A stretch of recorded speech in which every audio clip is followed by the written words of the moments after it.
That's right, 4 a.m. We'll see you then.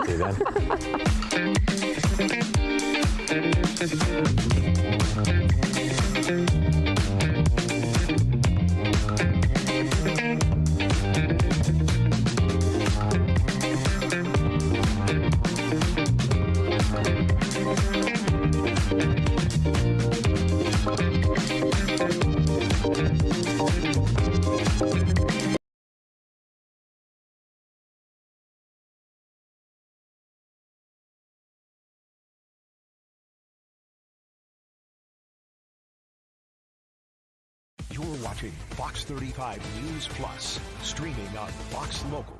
Well, good morning to you. Welcome into Fox 35 News Plus. I'm Garrett Weimer, and thanks for joining us on this Thursday morning live on Fox Local, YouTube, and on Facebook. 11 o'clock here. I want to let you know some of the things that we are going to be bringing to you over the next little bit here on Fox 35 News Plus.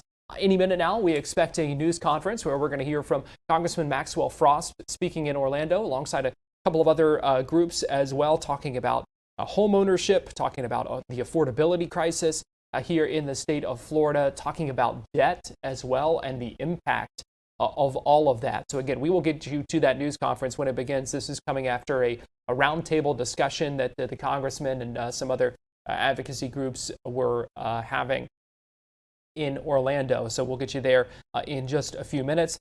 Senator Rick Scott was in Brevard County earlier today, where he joined Brevard County Sheriff Wayne Ivey and some others as well, talking about hurricane preparedness. The senator going on a statewide tour, encouraging folks in a number of different communities and regions of the Sunshine State to get ready for hurricane season. We know that starts June 1st on Monday and runs through the end of November. So a lot of helpful advice there, and some things about how folks in Brevard County are getting ready, how officials are preparing. So we will get you there coming up in just a little bit as well. The Vice President, J.D. Vance, delivering the commencement address at the U.S. Air Force Academy in Colorado Springs. So you'll hear more from him coming up in just a little bit. We'll be talking gas prices today as well. And let me also give you a live look right now inside a Tampa courtroom. This is Hillsborough County. You are looking at Matthew Fowler, who is a man who is facing charges of attempted first-degree murder, a number of other counts. He's accused of firing at Tampa police officers who were trying to get him to stop breaking into apartments and cars. This happened back in February of 2025. He actually rejected a guilty plea that would have had him spend 30 years behind bars. So he is now on trial, and we will keep an eye on that, monitor that, and maybe check in a little bit as well. I think they may be in some sort of break recess right now. But let me give you a live look over downtown Orlando. You can see the clouds that are in the sky here over Central Florida on this Thursday morning. Fox 35 Storm Team meteorologist Brooks Garner joins me now. And Brooks, the rain is here. It is. This is a Fox 35 Storm Team alert day. Not to alert for severe weather per se, but because we're going to have such a flip in the pattern. We go from trying to find some rain to having an overwhelming amount of rain for a lot of places. Let's get right to it. Here's a view of our Fox 35 Storm Tracker radar dome. This is a radar that we own and operate in eastern Orange County, and it's also the site where temperatures have warmed into the mid-80s, and that is the temperature required to get air to rise and thunderstorms to form. So we'll have an early onset of downpours today. We're alerting you of that, also alerting you of blinding rains and spotty flash flooding, which can't be ruled out. So rain develops earlier than normal. Right now is about when things are starting to pop out there. It's isolated in nature. It's about to become scattered, then numerous storms, especially along I-95 this afternoon. And that's an area that hasn't seen much rain. Most of it's set up on I-75 on the Tampa side. This will be on the Orlando side and the Melbourne and Daytona side. A multi-day rain total of up to 6 inches possible. Radar midday showing some pop-up showers there in Orange County as well as Seminole County. But the theme through the day today is that we're going to see storms becoming quite scattered and numerous after 2 p.m. And while it may not look like much on future radar, if you find yourself under any of even the yellow areas, it is going to be coming down. Big, fat raindrops. Classic Florida summertime style downpours. And if you find yourself in the red and purple areas like Titusville could experience between 4 and 6 p.m., we're talking rain rates over 3 inches per hour.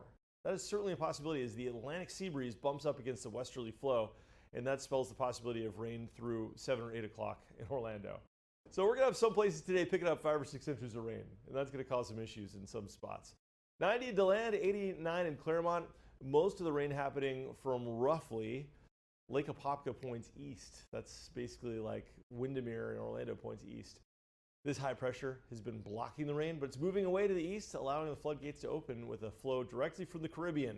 So in the 7-day forecast, today's the Fox 35 Storm Team Alert to alert you of the big changes, and then we're going to settle into this pattern with a high chance for afternoon showers and storms. This will not be an all-day rain.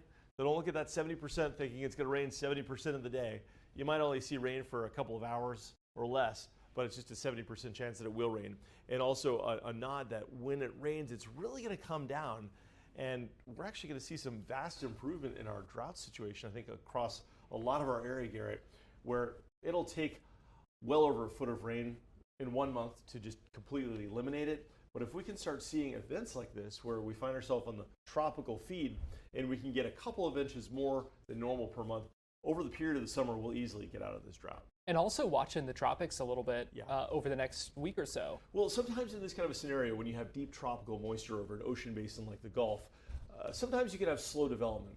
Now, there's only one computer model that's suggesting maybe we see a tropical development, and this is one that's notoriously bad this time of the year.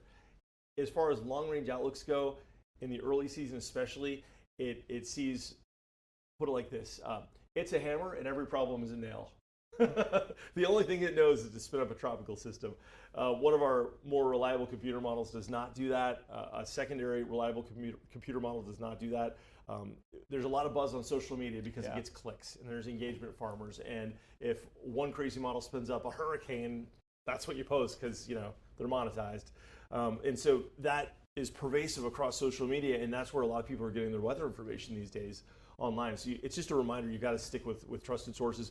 We will have tropical systems this year. We will have threats, but it's important to not become desensitized when those threats actually happen by being flooded with rumor after rumor, week after week. So by the time there actually is a threat, you just look past it and don't really think about it, thinking, oh, it's just another rumor. This threat in the Gulf is not a zero threat. I mean, something could form. After all, hurricane season begins in less than a week on June 1st.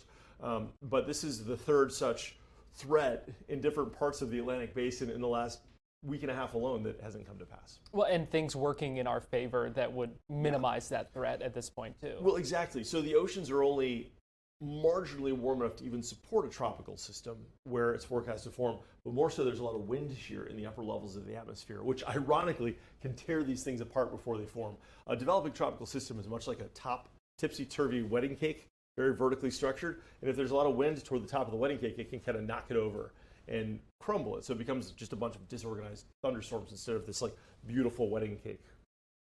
Sort of the best way to put it. So in this sense, there's a lot working against that scenario. We're more likely to see activity developing actually on the Pacific side of Central America than on the Caribbean and Gulf side, based on their local ocean effects. The El Nino is starting to form, so the Pacific Basin is becoming very warm, unusually warm. And what that's doing is now coupling with the atmosphere in the upper atmosphere. And when you go way up high, like 40,000 feet, where jets reach cruising altitude, that's where we're seeing air spreading apart with time. It's called diffluence, and that causes air to rise. And so in that Pacific Basin, you can have a lot more thunderstorm activity and a lot more possible hurricane activity in the month of June. But over here on the Gulf and Caribbean side, the air is coming together at the upper levels, and that tends to cause air to subside or sink, which tends to crush developing systems. So crossing fingers that that pattern holds. Certainly anything is possible, but just be aware, there is no skill in tropical forecasting beyond 7 days. So if a computer model shows something popping up on day 8 or day 10, which oftentimes this GFS model will show something popping up on day 15, well, really day 14, 2 weeks out, it's probably not going to happen. We're just not at the point in the science to be able to accurately tell when a tropical system is going to develop more than 7 days out. All right, a lot of good things to keep in mind there. Fox 35 Storm Team meteorologist Brooks Garner, thanks for joining us. You got it, Garrett. Thanks. Let me give you a live look right now in Colorado Springs. J.D. Vance, the Vice President of the United States, just arrived at the U.S. Air Force Academy for their commencement ceremony that's about to get underway. We do expect to hear the commencement address delivered by the Vice President here shortly. Right now, we're going to take a break here on Fox 35 News Plus, but we'll be right back after this.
You're watching Fox 35 News Plus, streaming on Fox Local. Welcome back into Fox 35 News Plus. I'm Garrett Weimer, and thanks for joining us on this Thursday morning, live on Fox Local, YouTube, and on Facebook. We definitely don't want to go back to Wednesday, that's for sure. I want to let you know a couple of things that we are watching. Let me give you a live look right now where we are still waiting for we are watching as this ceremony is getting underway.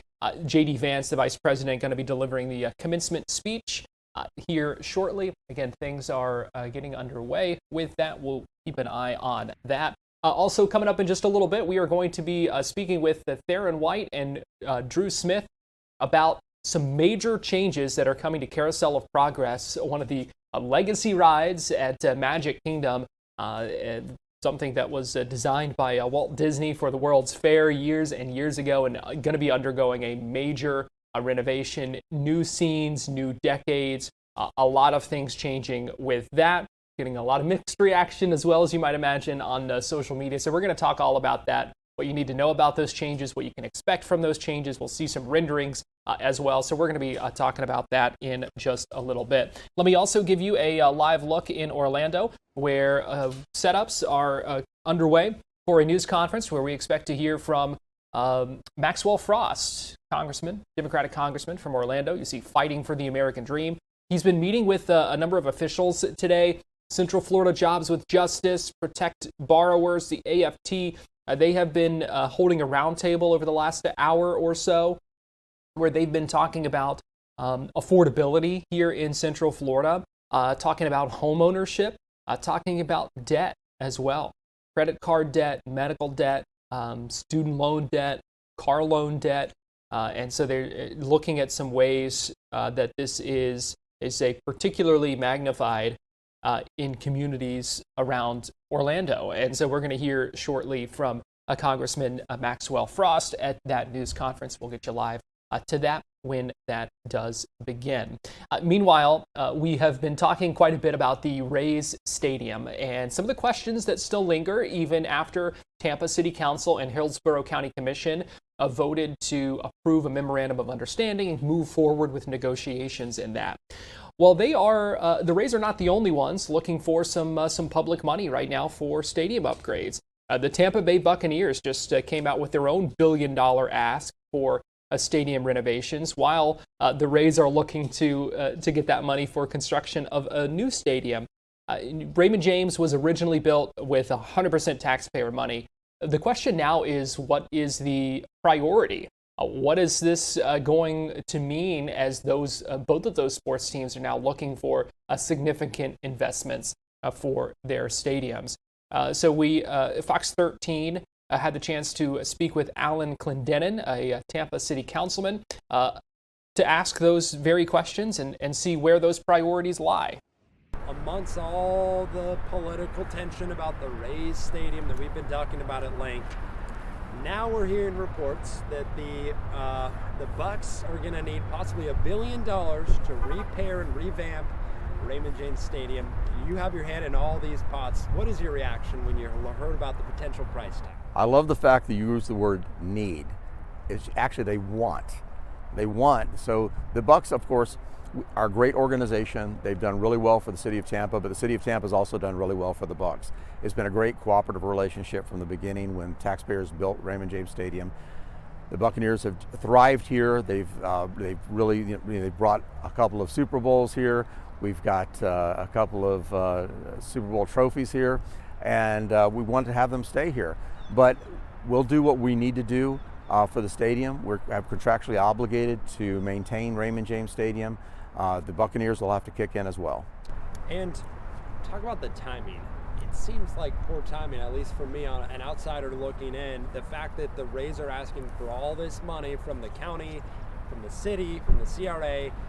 Why are the Bucks asking for this money right now? Is it a leverage thing? No, their agreement is up for renewal at the beginning of next year, and they have the opportunity for 5-year extensions. They all on the Buccaneers, so they could just say we want to up for another 5 years. So we're talking about renegotiating, and they're looking at the improvements that they're looking for the stadium. So we'll get you back to that interview coming up in a little bit. It is certainly an interesting topic and interesting discussions and things that they have to weigh. Let's get you live, though, now to Orlando, where this news conference is getting underway. You see Congressman Maxwell Frost in the background there, getting ready to hear some details about affordability and debt here in Orlando. Let's go ahead and listen in live. From various labor and community organizations come through to speak about how their members and the communities that they represent are affected. One of the major takeaways that I grabbed from it was the level of abstraction that we're seeing in how debt is being serviced. It's gone from you sign a contract on something to pay for it for many years to now there's an app. Now there's an app with multiple fees that goes to another app. And that was something that we heard several times throughout the roundtable discussion. And what I hear as a calling is that we need to focus on building up the real economy and investing in American workers. And so, I wanted to thank Congressman Frost for joining us and all of the organizations who participated, and in particular, Protect Borrowers for calling this whole thing together. And I will pass it to Congressman Frost to share some of his experience here. Thank you. Thank you so much to Central Florida Jobs of Justice, Protect Borrowers, and AFT for hosting this today and having this important discussion. Look, we have a crisis in this country. Everything is too expensive. Nobody's making enough money to make ends meet. And then on top of that, there are predatory lenders, and debt is going up in this country in every single facet. If it was just one, maybe it wouldn't be a crisis, but it's every single part of life that we see people's debt increasing and increasing and increasing. We often in DC focus on talking about the national debt, but one of the biggest existential crises of this nation is personal debt, student debt, medical debt, auto debt, mortgage, home debt. Now we're seeing people go into debt to pay their rent because of corporations and tech companies that are taking advantage of the fact that rent prices keep going up and up and up and up. We see people that are using these buy now, pay later services to pay for their groceries, to pay for dinner, to pay for their gas because gas prices are so high due to this illegal war in Iran. Everything continues to build up on each other, and it's creating a situation where people are doing everything they were told to do. Go get a job, you'll be able to make enough money to live and have this thing that we call the American dream. No one knows what it means anymore. They're realizing that it was all a lie and that prices continue to go up. We have a debt crisis in this country where people don't have the resources to pay for what's right in front of them, and they also don't have the resources to pay for what happened a few months ago because they're just so in debt. And then we have corporations that are taking advantage of it. And in D.C., we have a president who's obsessed with, I guess, doing a fight at the White House, continuing this illegal war in Iran, asking us for $200 billion for more weapons, and not coming to Congress and saying, let's actually do something about the fact that no one can afford anything in this country, and wages have not kept up with inflation, and working people are not doing well. And I heard one of our teachers say is the fact that more and more teachers are living in hotels, which means more and more teachers, by the way, are homeless. If you live in a hotel, you are a homeless person in this country. Homelessness is going up in this country because the housing prices are so out of control. But what we're finding is so many more Americans are feeling like they're caught in the middle between everything. Too poor to be rich, too rich to be poor. A lot of our means-tested services, we have a cliff right now where more and more people aren't able to get the resources that they need. But a lot of this stems back to the fact that our people are in insane amounts of debt. And we were just talking about this earlier, that we could press a button and lower all the costs tomorrow, but that wouldn't change the fact that so many of our people have crushing debt. And when you have that crushing debt, it makes it so that way you have a shackle on in your life. You can't start that business that you want to start if you have crushing debt. It makes it damn near impossible. If you're someone who wants to go back to school, adding more debt to the current debt that you have makes that impossible. If you're someone who's an artist, or you're someone who wants to try a new job or something, spend more time with your kids, it makes it so people can't do what we told them they'd be able to do, which is enjoy time with your family, be able to pay for your living expenses, even if you have a job. And so this roundtable was very eye-opening to me. It's really good to hear from people across the spectrum of different jobs, different ages. This isn't an issue that just impacts young people. It impacts young people, working families. It impacts seniors on a fixed income. And we have to do a lot more to, of course, bring down the cost of living in this country. But we also have to look at the fact that so many of our people have crushing debt to the point where they could work their entire life and they'll never pay it off. And that is not freedom. We have politicians in this state that say this is the free state of Florida. It doesn't feel so free when you have insane amounts of debt that keep you from doing what you want to do in your life. We want everybody to do well.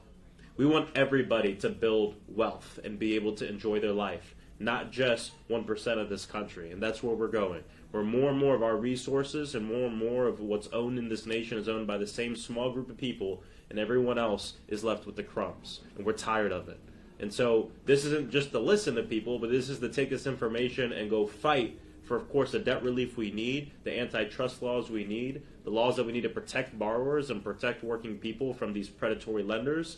And that's how we're going to get to a place in this country where we have true freedom. Because true freedom isn't just about the freedom to say what you want to say. It's about economic freedom, the ability to do what you want to do. So thanks to everyone for being here today, and I'll pass it back to Sam.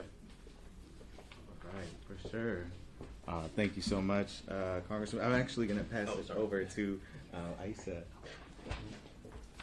Thank you, Sam. Thank you, Congressman Frost. Thank you, everyone, for coming to today's roundtable. My name is Aisa Canchola-Banez, and I'm Policy Director with Protect Borrowers.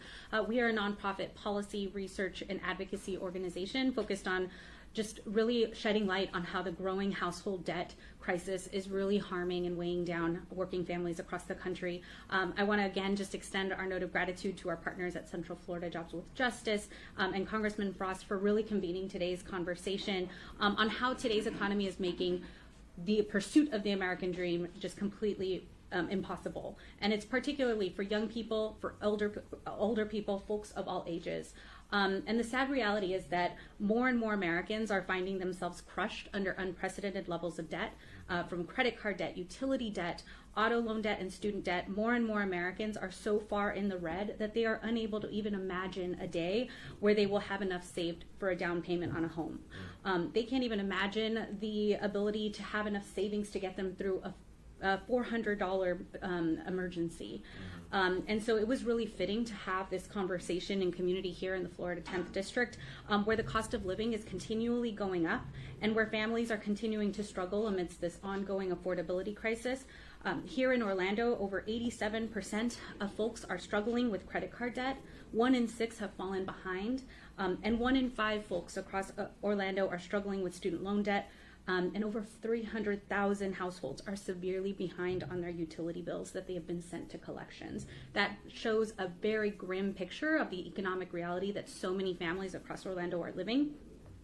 And, we hear so frequently about the affordability crisis and the need to bring down costs. As the congressman just said, we could tackle the cost issue tomorrow and make things significantly cheaper, but that will really only address the very tip of the iceberg of the financial pain that so many families are experiencing. And so we were so grateful for the chance to be a part of this conversation, and look forward to continuing to work with the congressman and our partners here in Orlando to make it so that the American dream feels possible again for working families. So with that, I'll turn it back to Sam. Thank you so much, Aisa, for that detailed breakdown. And so, we are a coalition of labor unions and community organizations, and so I want to pass it to a critical member of our coalition, Ladera Royal with the Orange County Classroom Teachers Association.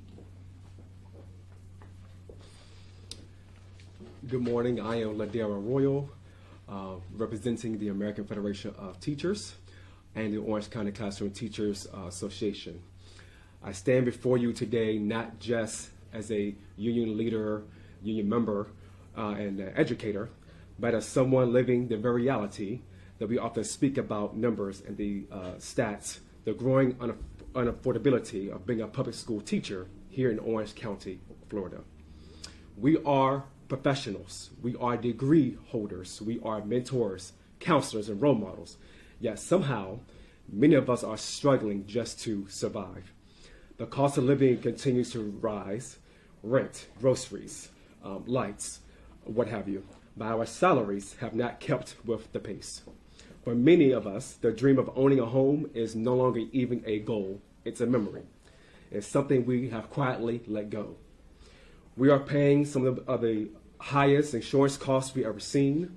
Some of our teachers are faced with the impossible decision: do I pay rent or do I keep health insurance for myself and my children? And increasingly, we are seeing teachers choose to go without health coverage because they simply cannot afford both. We are told that we receive raises, but in reality, those increases barely make a dent. They do not reflect.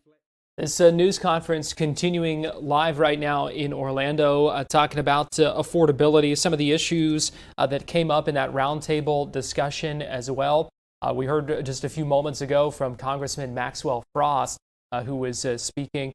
They will keep monitoring this to see if they take any questions after this and what we might be able to hear from that. Right now, though, we are going to take a break here on Fox 35 News Plus, and we'll be right back.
watching Fox 35 News Plus, streaming on Fox Local. Welcome back into Fox 35 News Plus. I'm Garrett Weimer, and thanks for joining us on this Thursday morning live on Fox Local, YouTube, and on Facebook. We're still monitoring a number of things here. That news conference in Orlando, where we're hearing from a number of different advocacy groups talking about affordability. We're monitoring that trial in Tampa, where Matthew Fowler is facing several charges. We are also standing by to hear from Vice President J.D. Vance, who's going to be speaking at the U.S. Air Force Academy graduation, the commencement ceremony there, and he's delivering an address here shortly. But we want to talk about a major update today, some news coming out about Carousel of Progress, which is an iconic ride at Magic Kingdom, one of the legacy Disney rides that is going to be undergoing some major changes. And so joining us live now to talk about this, we've got Theron White, who's the lead publisher of EYNTK.info. We also have Drew Smith, who's joining us live. Drew, the Disney dude, having some camera issues, though. But Drew and Theron, we appreciate y'all joining us today here on Fox 35 News Plus. Always happy to join and talk about the parks. So let's talk about first what we found out today about Carousel of Progress and the updates that are coming to it. What do we know? There has been some pretty big news that was dropped today. So Drew and myself actually last week got to go and talk to some of the Disney executives, and they kind of laid out what they are considering a pretty big update. They are going into the Carousel of Progress and radically changing the timeline. So if you've been on this attraction, you're going at the turn of the century, you're going to go and kind of see the progress leading up to the 1960s. When the Carousel of Progress initially came out, it was in 1964 for the World's Fair, and that was actually built in part with Walt Disney himself. The ride has had a lot of updates throughout the years. It was updated when it was moved to Disneyland Park. It was updated again when it moved over to Florida, and then it even had an update in the 1990s. So this is not the first time that the attraction has been changed, but what we're going to see very shortly is a big change when it comes to the scenes and kind of the overall timeline of what we're looking at. The ride itself, as it currently is going to continue through July 5th. It's going to close on July 6th, and Disney is hoping that it is going to reopen in 2027. And some of the times that we're going to look at now is we're going to start in 1964 with an animatronic of Walt Disney himself. We're then going to move in with the family, and if you've been in there, his name is John, and you're going to kind of follow their family throughout different timelines. Instead of kind of the beginning of the century, now we're going to see where we're going to go to the 1969 for the moon mission launch. We're going to head to 1985, 1999 with the Y2K scare, and then sometime in the distant future. So it's going to stay kind of the same where we're talking about progress, innovations, and gadgets. It's just pulling that timeline 60 years forward because a lot of time has gone by since the initial attraction debuted. And so these will be all new scenes. Really, nothing remaining from the original.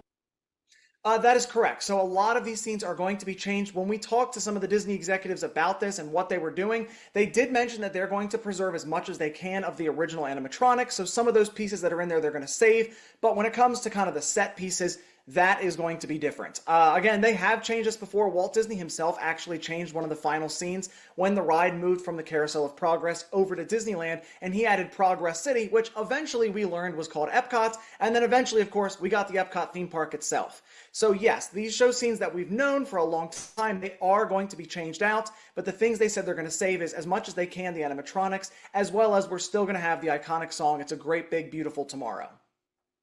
Getting some mixed reaction to this on social media. This is one of those things that is certainly will be interesting to see the upgrades and updates. But this is something that people feel very strongly about and love. Yeah, I definitely think that this is something that people are passionate about. I mean, they should be, right? Walt Disney's name is on the attraction. There are a lot of rides and a lot of things that he himself worked on and planned, Magic Kingdom being one of them. But this is so important that his name is still on it. It is called Walt Disney's Carousel of Progress.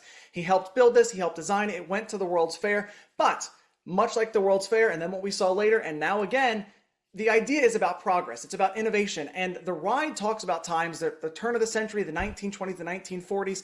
And Disney really mentioned that a lot of those times the guests cannot relate to anymore. When it initially came out, of course, there was a lot of guests that could look back when they were in the 1960s when it debuted. They could look back and say, yeah, my grandparents were alive at that time, or my parents were alive, and now I understand the 1960s and I get these gags, I get these jokes. But some of the guests we have now were not born in that century. And so Disney kind of wants to take the timeline, and they're still looking back. I mean, they're going all the way back to 1969, but they are changing that. What I have seen is somewhat positive comments. I honestly thought when Disney announced this that it was just people were going to flip because this is such a classic attraction.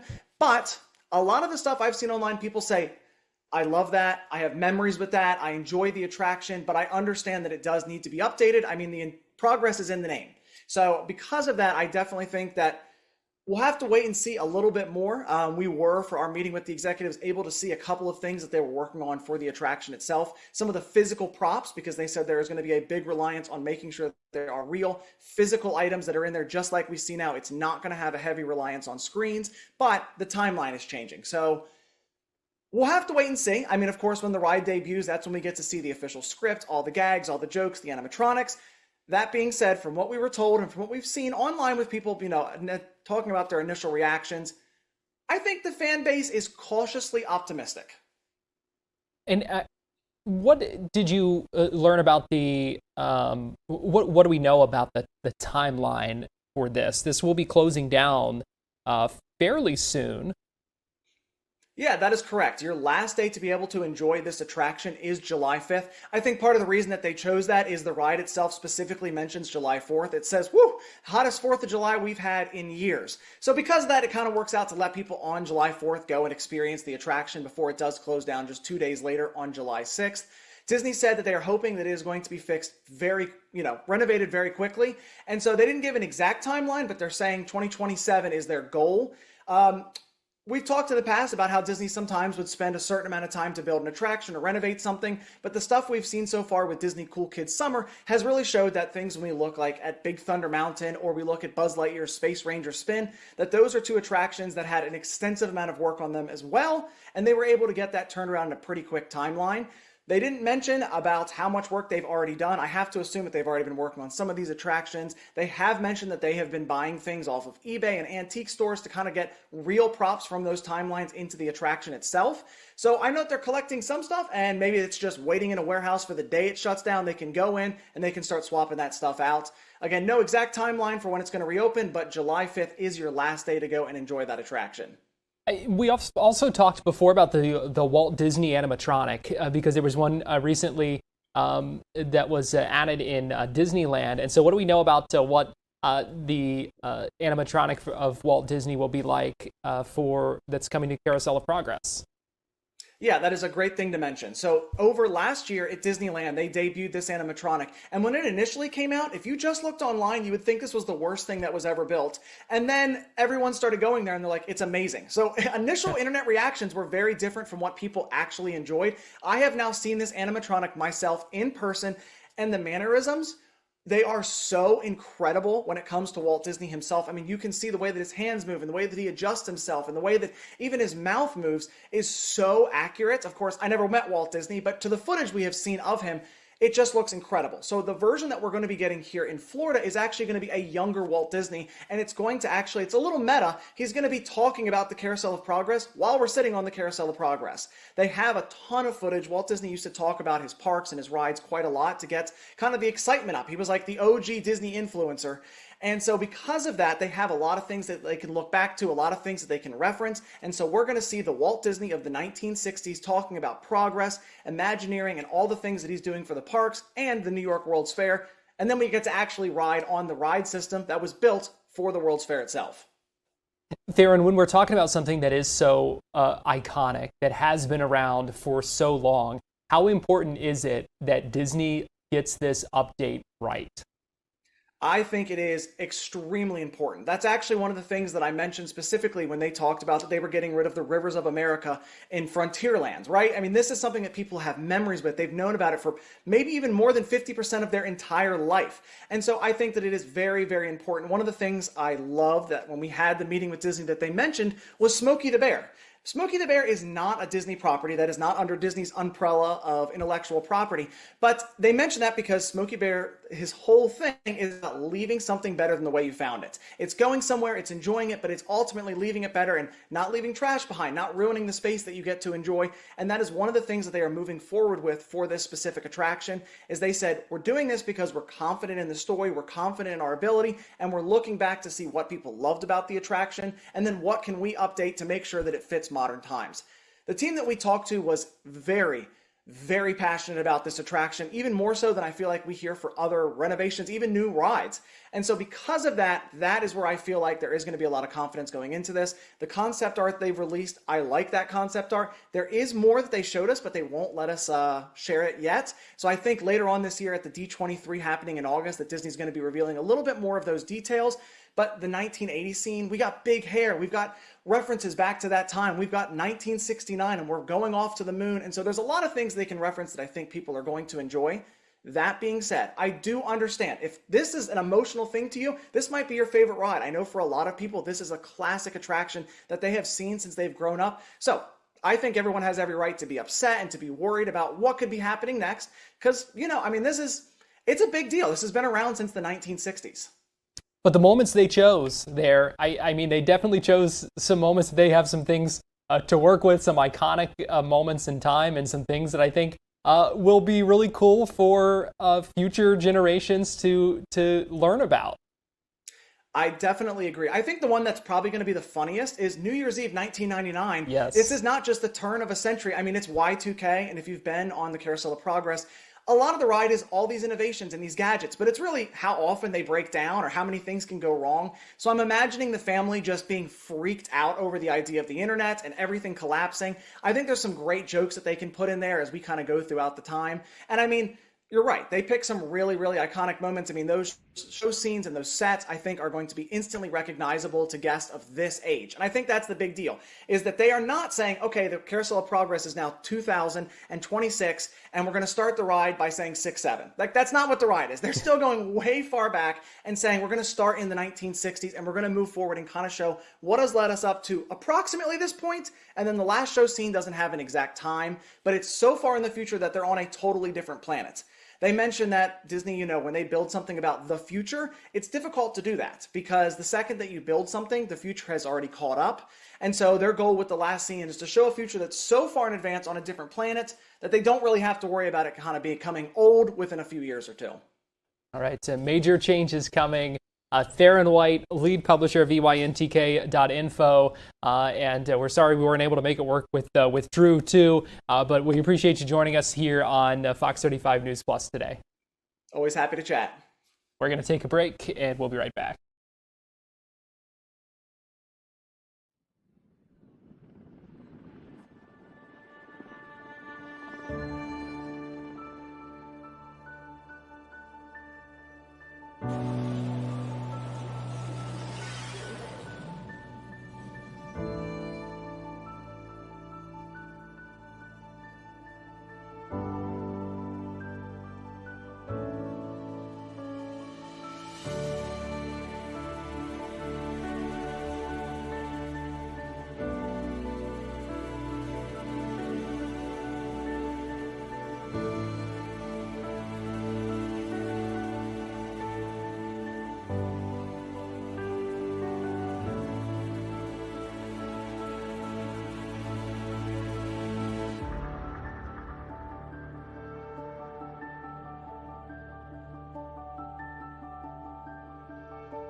watching Fox 35 News Plus, streaming on Fox Local. Welcome back into Fox 35 News Plus. Here is the Vice President, just stepped up to the podium, was introduced to deliver his commencement speech at the U.S. Air Force Academy. Let's go ahead and listen in.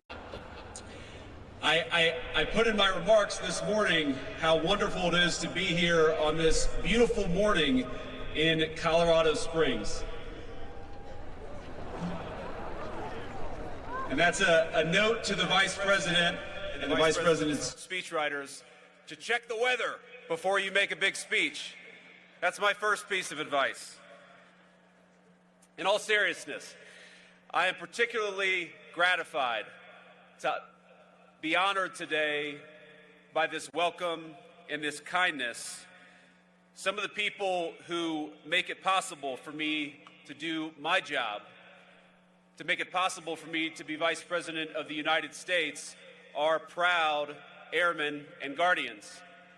The people who run Dover Air Force Base, the people who pilot and crew Air Force 2, the staff at my house, the person who delivered me my daily intelligence briefing, they are proud to be airmen or proud to be guardians, and I am proud to be here with you today.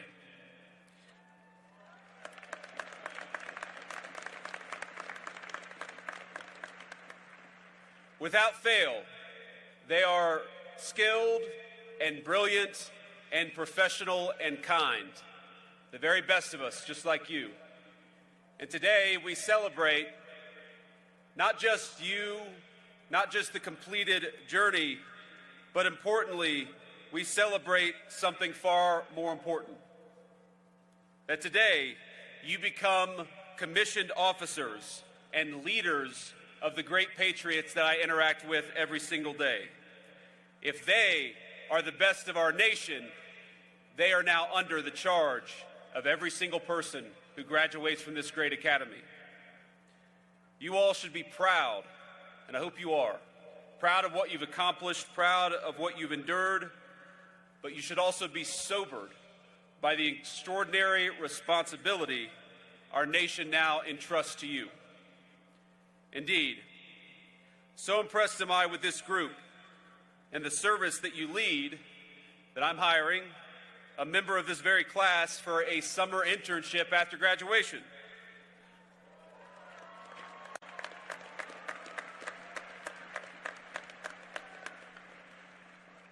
So, Cadet Tang, where are you? Raise your hand.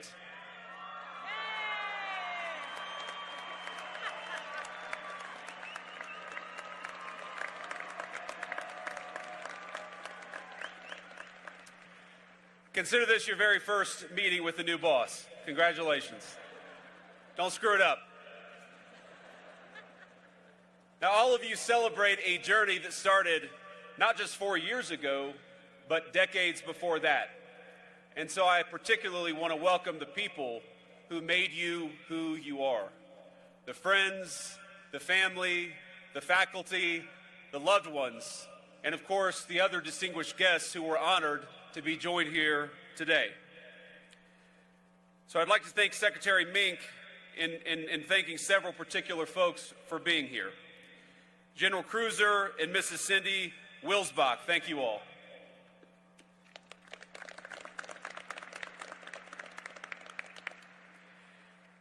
General Chance and Mrs. Jennifer Stoltzman, thank you guys for being here.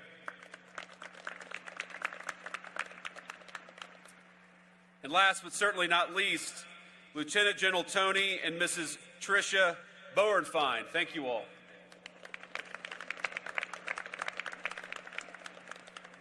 And I should also note that we're joined by another special guest. So honored and so proud of you that we have our great Secretary of Energy, Chris Wright. Chris, thank you for being here, and thank you for your lovely wife for being here to honor our airmen. But most of all, I want to thank the families who are with us this morning. The young men and women we honor today deserve a tremendous amount of praise. But they know as well as I do that the seeds of many of their finest qualities were ultimately planted by all of you in the bleachers. And to our new officers, My second piece of advice is to show a spirit of gratitude above all to the people who made you who you are. That will make you better airmen, it will make you better guardians, and it will make you better leaders. When you're tired, remember the father or the mother who worked an extra shift to give you a little bit extra. When you're frustrated with someone under your command, and that will happen, remember the time a grandparent or a school teacher showed you patience and grace that you didn't deserve. To the loved ones gathered here today, we will never forget that our nation's airmen and guardians were your sons and daughters long before they were ours. So I hope you take pride in what they've become, and know this: the administration will always have your back, just as these new officers have ours.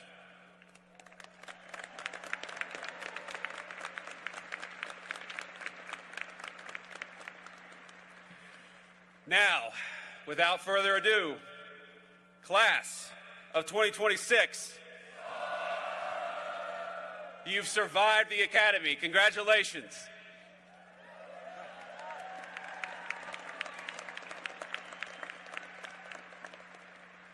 You've conquered the 6-mile ruck out to Jacks Valley and back. You flung yourself off the 10M or from even higher up in the rafters. You overcame Astro 310. Endless racetracks.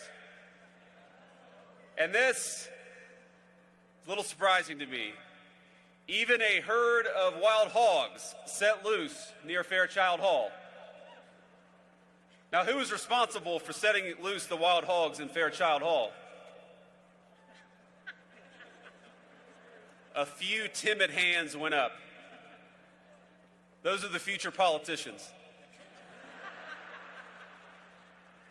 And lest any of the masterminds of that transgression sweat it out or fear, now is a good time to fall back on a great tradition and announce that I hereby grant amnesty to all cadets serving restrictions and confinements for Category 1 and 2 offenses.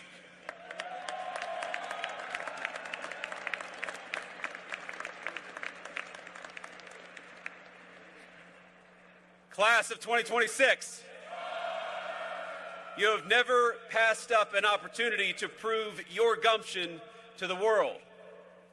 All of you learned how to drop everything and get to inspection-ready condition in exactly 5 minutes and 23 seconds.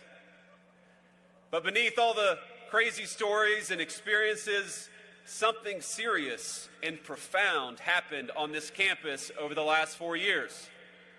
Over that time, this institution has been preparing you to inherit one of the greatest military traditions in the world. And that's not an exaggeration.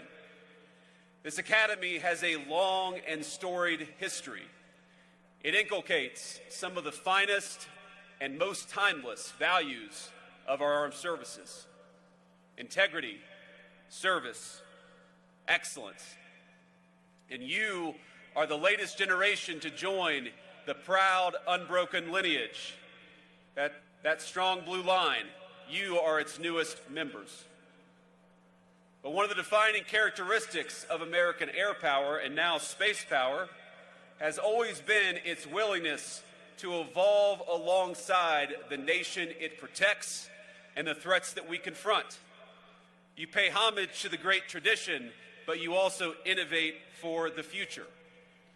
There's a phrase in the military, and I've heard it a lot, which is, no plan survives first contact with the enemy.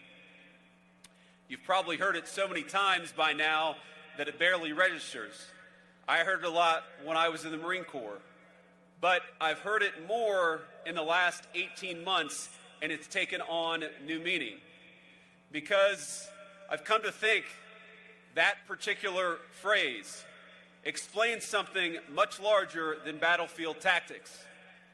People like predictability. We like systems and routines and plans because they create the feeling that the future has already been negotiated on our behalf. It's easy. And so we build strategic frameworks and technical models. We build slide decks and PowerPoint presentations with arrows moving confidently across maps all over the world. And for a little while, at least, it works. The world feels orderly. But then something crazy happens. It's called reality. Adversaries surprise you. Your plan falls through overnight. Some asshole cuts you off in the middle of an operation and makes your blood pressure skyrocket, but you can't panic and you can't overreact, not even if it's 3 in the morning. And members of the class of 2026, you are graduating into one of those eras where that reality, that unpredictability of warfare is becoming impossible to ignore. Now, your nation, your vice president, and the President of the United States, who sends his very best, we ask you to apply that same adaptability, that same innovation that you learned at this academy to an entirely new era of warfare, one shaped by autonomous systems, AI, and cyber operations. Technologies evolving far faster than military institutions have historically been accustomed to. Now, some of you will operate in the air, some in cyber, and some in space. Many of you will hold jobs that would have sounded like science fiction to graduates of this academy even 20 years ago. But the roles you're about to take are dead serious, and they are not science fiction. They are now reality.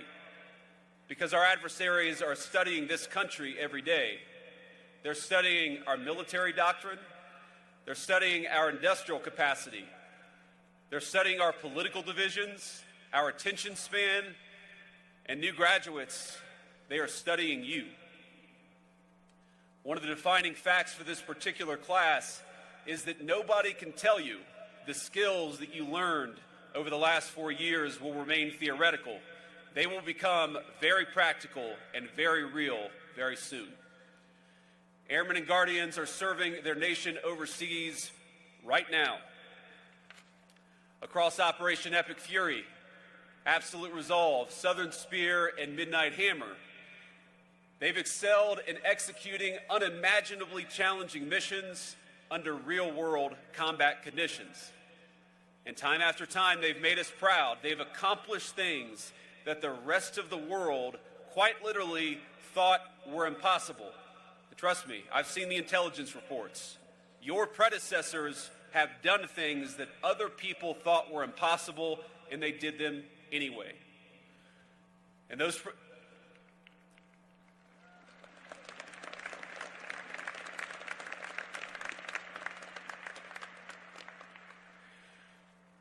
adversaries woke up to realize that what they thought was impossible had been accomplished by our airmen and guardians. You had done them anyway.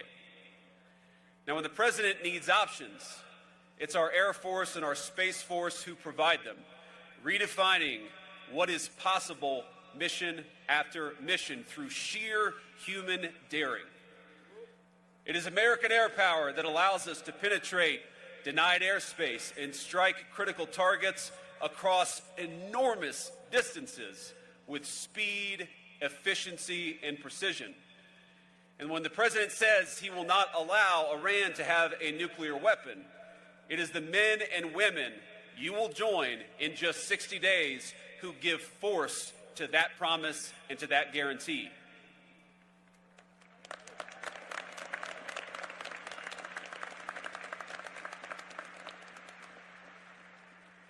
Now, because you will keep your end of the bargain with bravery and skill and dedication, you should expect some things out of your civilian leadership, out of the president, the vice president, the secretary of war. This is why we've pushed forward with the F-47 and the Golden Dome and any number of new and advanced technologies. It's why the president has made improving military quality of life such a central focus, why he's insistent on increasing the defense budget to $1.5 trillion, and why he's proud to support pay raises, new barracks, and new hospitals, and new schools on base. We want you to be supported so that you can focus on the fight and focus on winning.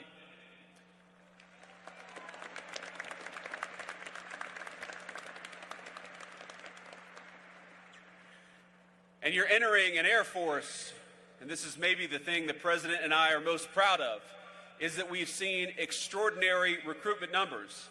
The men and women you will lead in the Air Force, in the Space Force, are passionate, they are ready to go, they are excited to serve, and they will look to you for the leadership of the future.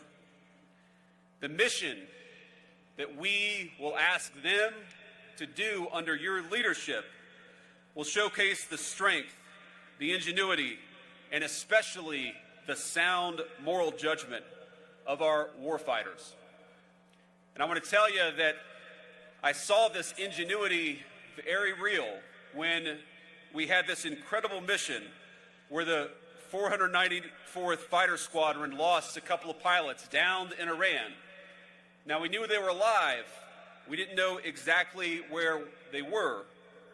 The first confirmation that both crew members' beacons were active actually happened about a day after these pilots, or the second pilot, I should say, went down. And there was this period where we were worried that maybe he wasn't alive, and then this moment of joy when we realized that he was. But that moment of joy, that moment of celebration lasted very shortly, because we knew we had somebody behind enemy lines that we had to go rescue. Now, your Air Force, your future force, went in there and did the impossible, sent airplanes into places where no one thought they could land, assembled helicopters on site, and went and retrieved an American pilot behind enemy lines. One of the most daring and amazing things that I've ever seen.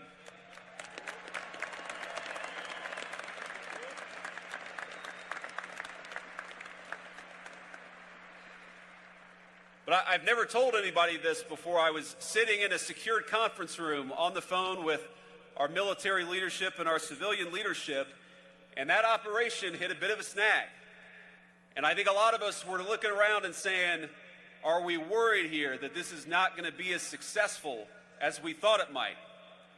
But it was an Air Force general who said, Mr. President, Mr. Vice President, we've hit some snags, but I promise you we're still going to get everyone out alive.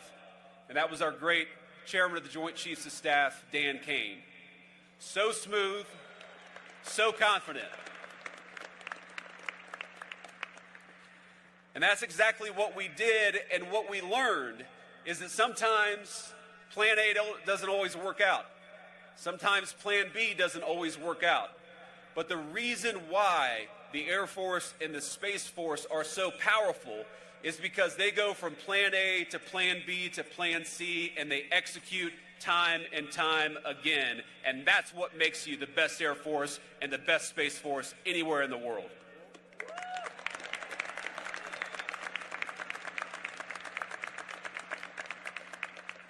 But that's the legacy of this academy. Since this institution's first commissioning in 1959, generations of airmen and guardians have carried that tradition through times of war. Some returned home as legends, pilots and crews whose daring would inspire books and films and direct the eyes of countless young Americans to the skies. Others, like the exemplar of your class, gave everything, sacrificing their lives for a nation that would forever grieve their loss. All these patriots helped write the story of American air power across the most consequential conflicts of the last 60, 70 years. From the skies over occupied Europe to MiG Alley in Korea, to the long years of combat over Vietnam, Iraq, Afghanistan, generations of airmen have served their country with extraordinary skill and professionalism. And now, of course, it is our guardians leading that same mission into space, and into cyber. Class of 2026. This tradition will very soon become your very own, something that gives you credibility, something that people look to you and say, you've got to be impressive because you got on that beautiful uniform, but also something that you are entrusted to protect and to build on for the next generation. In 60 days, you will arrive at your first assignments and realize the distance between training and real-world operations is much shorter than you might have expected. You'll be given tasks that sound impossible, and you'll be leading senior enlisted folks, some of whom joined the Air Force or joined the Space Force before you were even born. But they will look to you for leadership.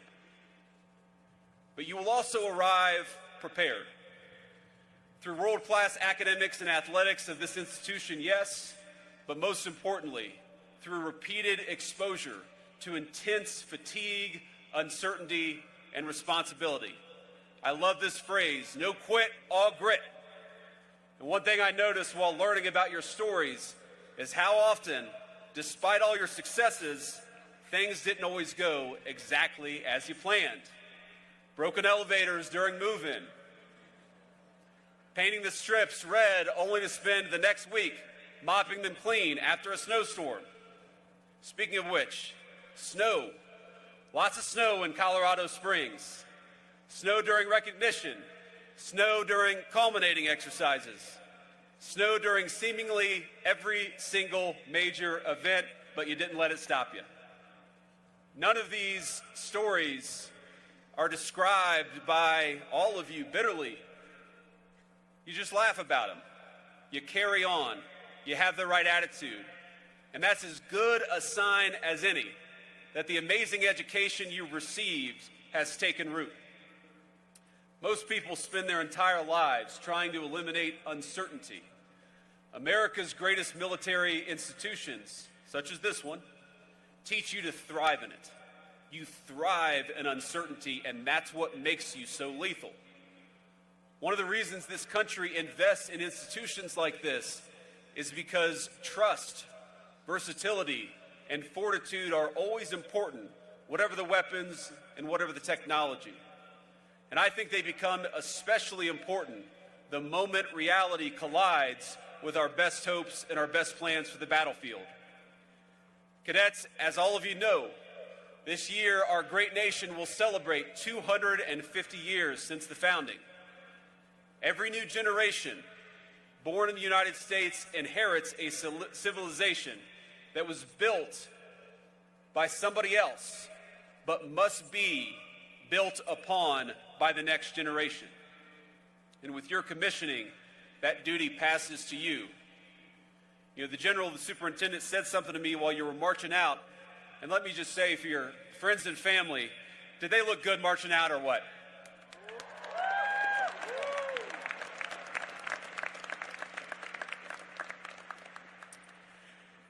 I knew we had the toughest Air Force and Space Force. Now I know that we also have the best looking Air Force and Space Force anywhere in the world.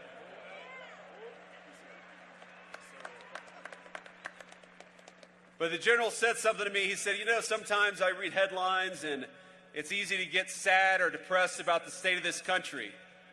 But when I look at you, when I look at the future of America, I feel great hope that we are and will remain the greatest country anywhere in the world.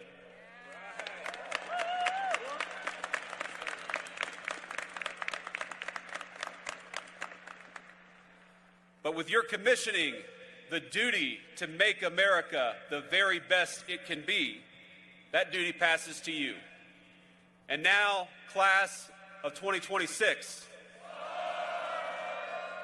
you join that long blue line at a moment when your nation needs your skill. Your nation needs your adaptability. Your nation needs your discipline, your sense of honor, and your love of your fellow Americans. Now, as a lot of you, of course, know, we are in graduation season here in the United States. Hundreds of thousands of your fellow Americans, most of them civilian, have celebrated or will celebrate graduations during this season. but almost none of them will have your responsibility. Quite literally, decisions over life and death. And if you think about it, that responsibility comes from trust. Your nation gives you incredible responsibility because we believe in you. And this brings me to my final and maybe my most important point. You know, this is the only commencement speech that I'm giving this year, and so I've watched a few highlights of graduation speeches where this or that corporate leader will discuss artificial intelligence, AI, and be met with literal boos. Now, you can't boo me. I'm the Vice President of the United States. But your fellow Americans are understandably, they're worried about AI, about how it will affect the labor market, how it will distribute resources, and how it has fundamentally changed how we interact with one another, our social lives. But the thing I worry about most with AI is how it will change warfare. Now, Pope Leo XIV, in a recent document, encouraged us as human beings not to outsource the most important moral decisions to digital technology. And I want to endorse that sentiment and make it more specific to each and every one of you. AI will inevitably change warfare.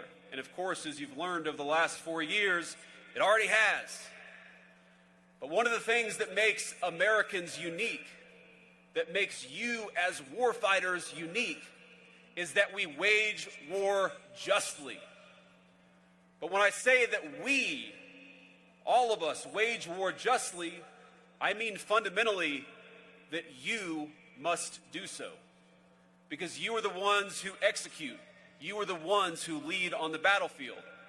You are the ones who ensure that our lethality in war, which is amazing and necessary, it also coexists with our heart and with our conscience.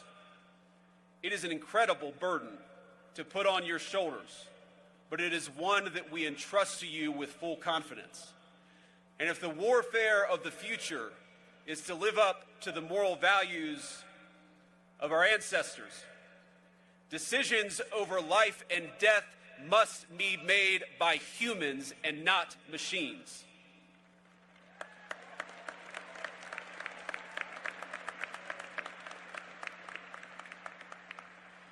So as AI transforms the battlefield, in some ways positively, in some ways not, I ask that you be jealous and selfish about your role as the decision maker in warfare. Use technology to make you better, but never submit to it. You are the masters of warfare, and both your minds, but also your hearts, are the opposite of artificial. Cadets, 4 years later, you are fundamentally different from the young men and women who first stepped in to the footprints on I-Day. You have changed, absolutely, but the world has changed around you.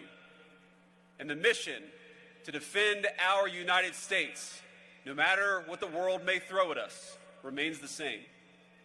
And so does the deep gratitude that the rest of America feels for you. So the class of 2026, congratulations. Your country is asking a great deal from you, but it would not be asking it if we didn't believe that you were capable of carrying that duty every single day. So let me say, from the President of the United States and from the bottom of my heart, to this class of cadets who will soon become officers, I am proud of you. I'm proud of you, I love you, and I'll be rooting for you every single step of the way. Congratulations, class of 2026.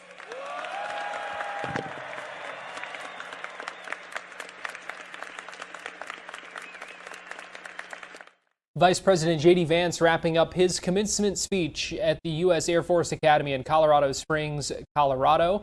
Meanwhile, we have also been monitoring as the judge has been reading the jury instructions, and the jury is soon retiring to begin deliberations in the trial of Matthew Fowler. Again, this is a case out of Tampa where the suspect, you see there, the defendant is charged with attempted first-degree murder, number of other charges. He's accused of firing at Tampa police officers who were trying to get him to stop breaking into apartments and cars back in February of 2025. Here is some of that body camera video showing that incident and the exchange of gunfire. So again, the jury will soon get to decide whether he is guilty or whether he is innocent.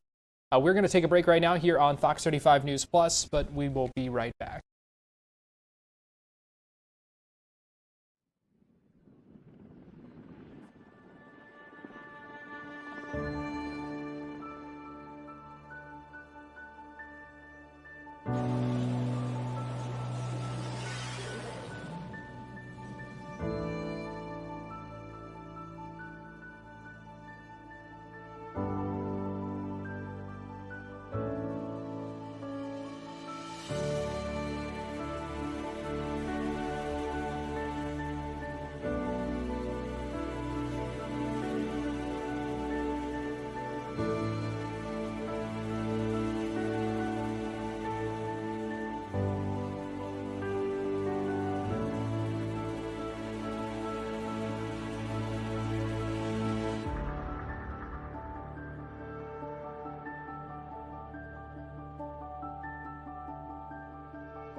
You're watching Fox 35 News Plus, streaming on Fox Local. Welcome back into Fox 35 News Plus. Let me give you a live look in Titusville right now on this Thursday afternoon, just days away now from the start of hurricane season. Garrett Weimer here. Thanks for joining us on Fox 35 News Plus. Senator Rick Scott, Brevard County Sheriff Wayne Ivey, they were in Titusville earlier today to talk about hurricane preparedness and getting ready for the upcoming hurricane season. This is a part of Senator Scott's hurricane preparedness tour. He's been making a number of stops all across the state, urging folks to get ready now before there is ever a storm. I want to play for you that news conference as Senator Scott, Sheriff Ivey, a number of other Brevard County officials as well, speaking at that news conference just a little bit ago. I get the honor of stepping up and introducing someone that really needs no introduction, not only to our country, but to our great state and certainly to Brevard County. He's been a friend of ours from the very beginning, from the time he served as governor, and certainly has carried that into Washington, D.C., looking out for us here. So Senator Scott's going to come up and talk about hurricane preparedness. We all know it's getting that time of the year, and where we have to start thinking about that and asking our citizens too. So with that, please, Senator, your podium, sir. Thank you, sir. Thank you. Thank you, Sheriff. So, first off, you're blessed. You have a great sheriff. I think the first hurricane I dealt with when I was governor was Matthew, and it was coming along the East Coast, and I had, there's no book on being governor during a hurricane. And one of the first things he asked me to do was make sure that, because all the bridges were getting shut down. And so he said, I had no idea at the time, that all the bridges had to be inspected before people could get back across.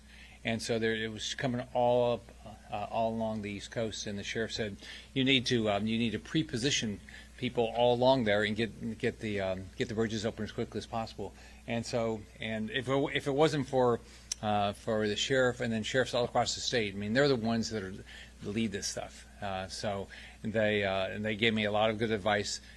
So as together with everybody, we had 4 bad hurricanes, and everybody worked really well to keep people alive. We actually, with Irma, which was bigger than the state, we got 6 million people to evacuate. I did my best to scare the crap out of everybody so nobody would die.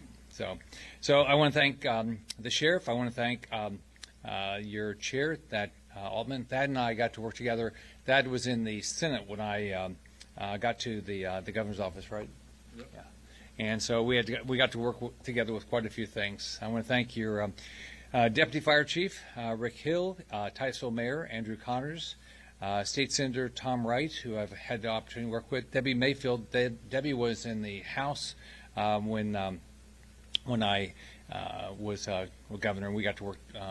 We've got Representative Tyler Srow, Brian Hodgers, all new since I left, Monique Miller. We got Deputy Police Chief T.J. Wright, Titusville Battalion Chief Greg Sutton, Property Appraiser Dana Bickley, which I actually got to work with, and then the Red Cross has always been a great partner. So Jez Moran's here, but take Irma, which was the biggest hurricane. We opened up 700 shelters. So we called up, I think, 55 members of the National Guard, and we got them opened. But the Red Cross actually took care of them, and they did an unbelievable job. This is a partnership. So I'm going around the state to try to get people ready, and here's why. Nobody up here can save your life. You guys save your own life. If you don't evacuate during the middle of a storm, nobody's coming. They can't. It's too dangerous for them. It's too dangerous for them to put their lives at risk when you put your life at risk. During Irma, in the 30 miles that Irma really hit down the Keys, only one person stayed. And I remember talking to him, and he was crazy. His plan was, he was on the beach side. Fortunately, he had been dead if it been on the ocean side. But his plan was, if the water got too high, he would get in his boat and go. Well, of course, when the water got too high, his boat was gone already. But the water got up to here. He couldn't move, of course. After 3 feet of water, you're not moving. Fortunately, the water came back down. So what you have to think about these hurricanes, stop worrying about the category. The category is only wind. You're not going to typically in Florida die from wind anymore. What you're going to die from is the water. What you've got to watch is the storm surge. If you look at Michael, which was my last 3 weeks in office, Michael hit Sunday morning. It was a storm. By I think it was by Tuesday night, maybe Wednesday night, it was a Category 5, and people died because they said, well, it was only going to be a Category 1. Well, it was going to be a Category 1 still with 7 foot of storm surge. And they should have. I tried to explain to people, you got to get out of there. 9 foot of storm surge, you will die. All they said is, oh no, it's only Category 1. We've been through Category 1s before. So today, don't worry about the categories. That's just wind. Worry about the storm surge. And listen, when somebody tells you you have to evacuate, you have to get the hell out. You do not take a chance. Ticeville has been lucky, for knock on wood, that we haven't had something hit here in a long time. But you never know. That happened where I live in Naples, Florida. Nothing had hit since 1960, and Ian hit 4 years ago, and we got 12 foot of I think it was 12 foot of storm surge along the beach in Naples, and then of course Fort Myers got way more than that, maybe as much as 18 feet. People died. 151 people died that shouldn't have died. So here's the deal. There's a lot of websites you can go to. The federal one is www.ready.gov. Go to it. Get a plan. If you're new, this is really important. You got to get a plan. You got to have an evacuation route. And you think about it, we are a peninsula state, and so there's not a lot of evacuation routes. If you wait till the last hour, 1, there's probably going to be tornadoes. That's going to make it dangerous. And 2, the roads are going to be packed. Keep your cars full. Don't take a chance we're going to run out of gas. I tried to make sure we never ran out of gas when I was governor, but there were lines. 7 days of water, 7 days of food, have your medicine. For insurance, make sure you take a video of your house. Just take your camera, take a video of your entire house, outside your house, everything you have inside your house, because afterwards nobody keeps all their receipts. So the way this works is you are first. All the local government's going to do everything they can. The state government has resources, and most of those resources are shared resources. The sheriff will go down to another county if needed. The fire chiefs will go. They'll do search and rescue and other areas. So that's what the state does. The federal government, FEMA is simply a response organization to the governor. They do not have a whole bunch of first responders. They don't have a whole bunch of trailers. All they do is have a checkbook. And we only have $40 trillion worth of debt, so their checkbook is not worth a lot right now. But they are the last line of defense. They are not the first line, and they don't come in and go rebuild everything. You have to have insurance, and the federal government can't pay for everything. So you've got to take care of yourself. So we're doing this around the state. I'll be in Jacksonville later today. Get ready. I hope they said I was at the National Hurricane Center on Wednesday or Tuesday. They said, oh, it's not going to be as bad, but it just takes one. Just takes one hurricane for the year. So listen to your local weather and listen to everybody locally. When they say evacuate, get the hell out. And don't wait until the last minute, because it might be too late. So now let me introduce somebody that I had. He was great to work with when I was governor. Your chair, Thad Altman. His stuff got done. He built really good relationships in the legislature and was a great state senator. Thad Altman.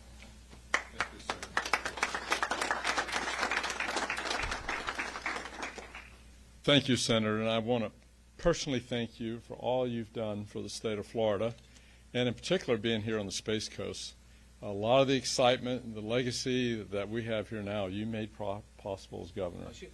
We should brag about that for a second. What this guy did, and Mike Herodopoulos, what they did is, if you look at where the Space Coast is today, it's because of what they got done. It's the stuff we got done through the legislature. Then we worked our butt off to get SpaceX and Blue Origin and a bunch of others, OneWeb, all these people here. So you really should thank that for what he accomplished. Thank you. The list is long. Northrop Grumman, got to include them. But you're right, Senator. There is no book written on being governor or chairman of the county commission during a hurricane. But you could write that book. There's no doubt about that. I just want to, much has been said, but first of all, I'd like to just recognize the professionals that we have in state and local government, our first responders, our sheriff, our law enforcement, our emergency management personnel. They spend their life preparing for these storms. And one of the things I've been impressed, having been a commissioner now for almost a decade, is how detailed-oriented and how they think of virtually everything. And it's important that we listen to them. They know the potential, and we live in a state where our coastline and much of our history has been defined by major hurricanes that have been epic. We have gold scattered along the shorelines. We're just north of the Gold Coast for Spanish ships that have been sea wrecked from storms. We have historic battles that have been won or lost. And even on the Gulf, a city like Houston literally moved from Galveston from a hurricane. These epic storms are intense, and they have huge impacts on our lives. And so I would encourage you to plan for the worst. Hope for the best, but plan for the worst. Because when you get a big one, there are so many things that you just don't realize. I remember being up in South Carolina right after Hugo. People couldn't go back home, not just for days. They couldn't go home for months. It can really change an area. So really get that plan ready and listen to those professionals so you can weather the storm, so to speak. But thank you for being here. And Senator, thank you for coming down. Good. So always remember, you can always rebuild that house. You just can't rebuild a life. You can't bring it back. So now we're going to hear from your mayor, Mayor Connors.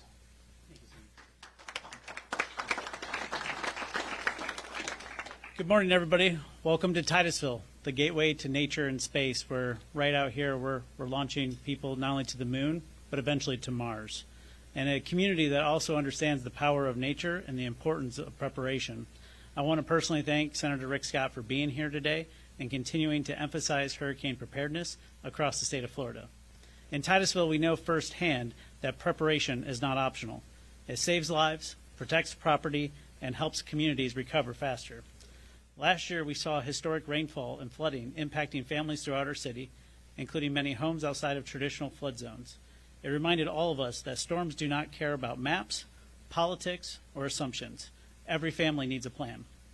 That means knowing your evacuation zone, having supplies ready before the storm forms, checking on neighbors and seniors, fueling vehicles early, and staying informed through trusted sources, not rumors on social media. I also want to recognize our first responders, public works crews, utility workers, and city staff who stand ready before, during, and after every storm. These men and women work round the clock to keep our residents safe. Preparedness is a shared responsibility. Government has a role, but every household must take hurricane season seriously. Thank you again to Senator Scott for bringing attention to this important issue, and thank you to everyone here today for helping keep Florida prepared and resilient. God bless Titusville, and God bless the great state of Florida. Thank you.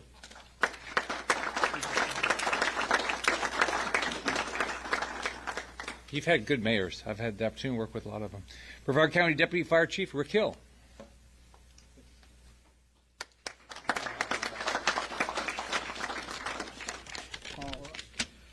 Good morning, and thank you for having me here today. My name is Rick Hill. I'm the Deputy Chief of Operations for Brevard County Fire Rescue.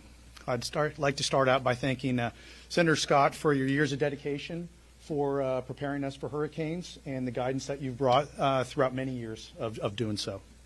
So on behalf of Brevard County Fire Rescue, I want to remind everyone that hurricane preparedness or preparation is a team effort. And I'd like to bring up Brevard County Emergency Management. Now, I'm pretty sure, I'm not going to go out on a limb too far here, but I'm pretty sure they never said buy up all the toilet paper. That probably never happened. So please save some for the rest of us. I want to remind, as we move forward, Brevard County brings a wide range of capabilities to storm response, including both fire and EMS, and that also includes county EMS transport to all of the hospitals. We also have wildland operations. We have hazmat operations, which includes search and rescues that the Senator brought up, as well as special operations. And we also have extensive water rescue capabilities with our ocean rescue team, our intercoastal marine boats, as well as our airboats to reach those flooded or hard-to-reach areas. But with all that said, one of our greatest strengths is our partnerships.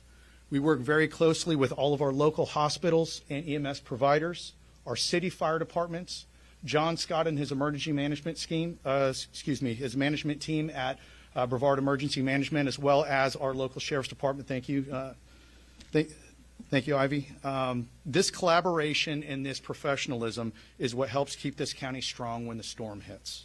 As we enter the hurricane season, we encourage everyone to prepare early, and stay informed.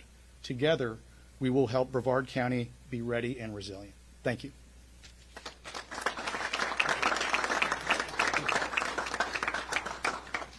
Now, there's what I found in these is you get some great partners. American Red Cross has always been a great partner in every disaster I had, including the Pulse nightclub shooting, all of them. But Janice Moran with the American Red Cross. Good morning. And yes, thank you so much, Senator Scott. He has always been such a huge supporter of the American Red Cross and has been an amazing partnership. But also thank you to the city of Titusville and Brevard County for having us here this morning. As we prepare for hurricane season, we encourage everyone to take steps now to keep themselves and their families safe. Make a plan, build an emergency kit with the essential supplies, and stay informed, and always, always heed the evacuation warnings from our local officials. Preparation can make all of the difference during a disaster. Your emergency kit should include many items and many personal items. Just to name a few, it's the water, your imperishable food, medications, important documents. But don't forget those important documents for your pets, right? Because they need to be taken care of as well. We also encourage everyone to download the free Red Cross emergency app for real-time weather alerts, but also safety information, shelter locations, and preparedness resources. As Florida's population continues to grow, because everyone wants to move here to the Sunshine State, for many residents, remember, this will be their first hurricane season. For those who have lived here for many years, we know our weather can change in an instant. Rapid intensification is real. As Senator Scott talked about Hurricane Michael. That was a great example. But the storms can strengthen quickly and with very little warning. That's why preparedness is key. But hurricane preparedness is about more than responding after the storm, knowing what you're going to do. It's about building stronger, more resilient communities before disaster strikes.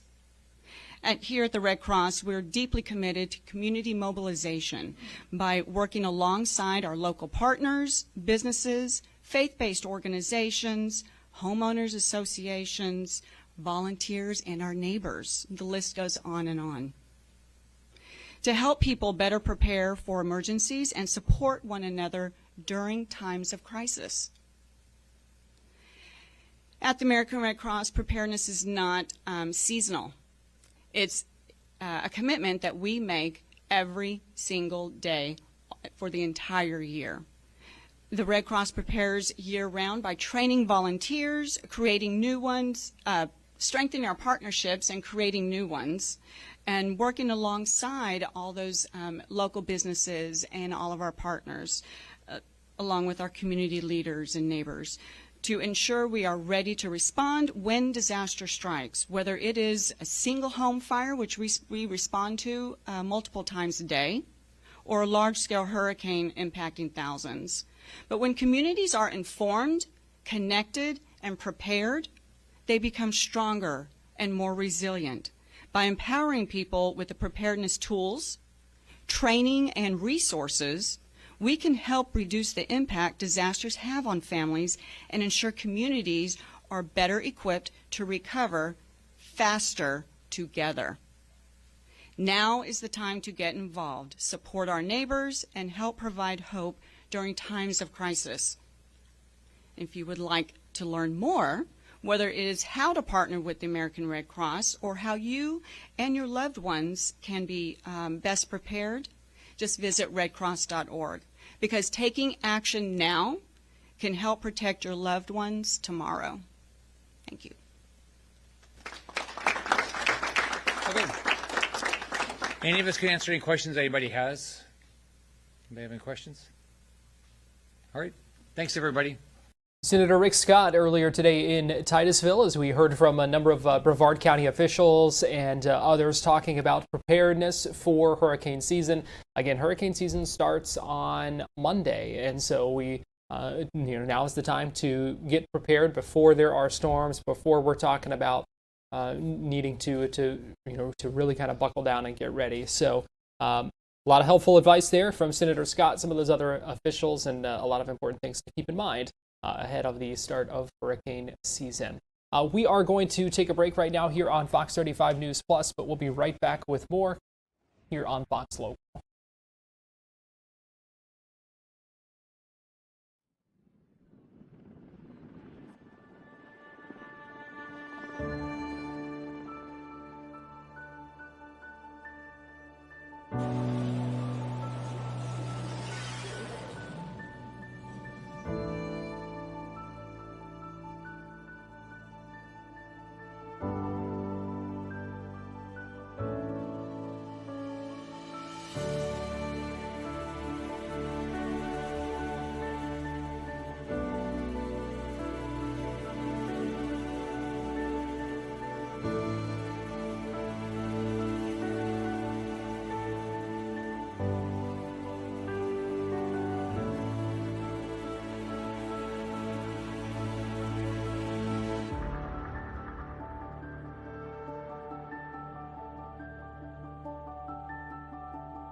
You're watching Fox 35 News Plus, streaming on Fox Local. Welcome back into Fox 35 News Plus. It is a big weekend ahead for the Orlando Storm. In their first season, they have made the playoffs and are facing the DC Defenders this weekend in DC. Now, we did hear from quarterback Jack Plummer speaking to reporters this week about their preparations for this playoff matchup this weekend in our nation's capital.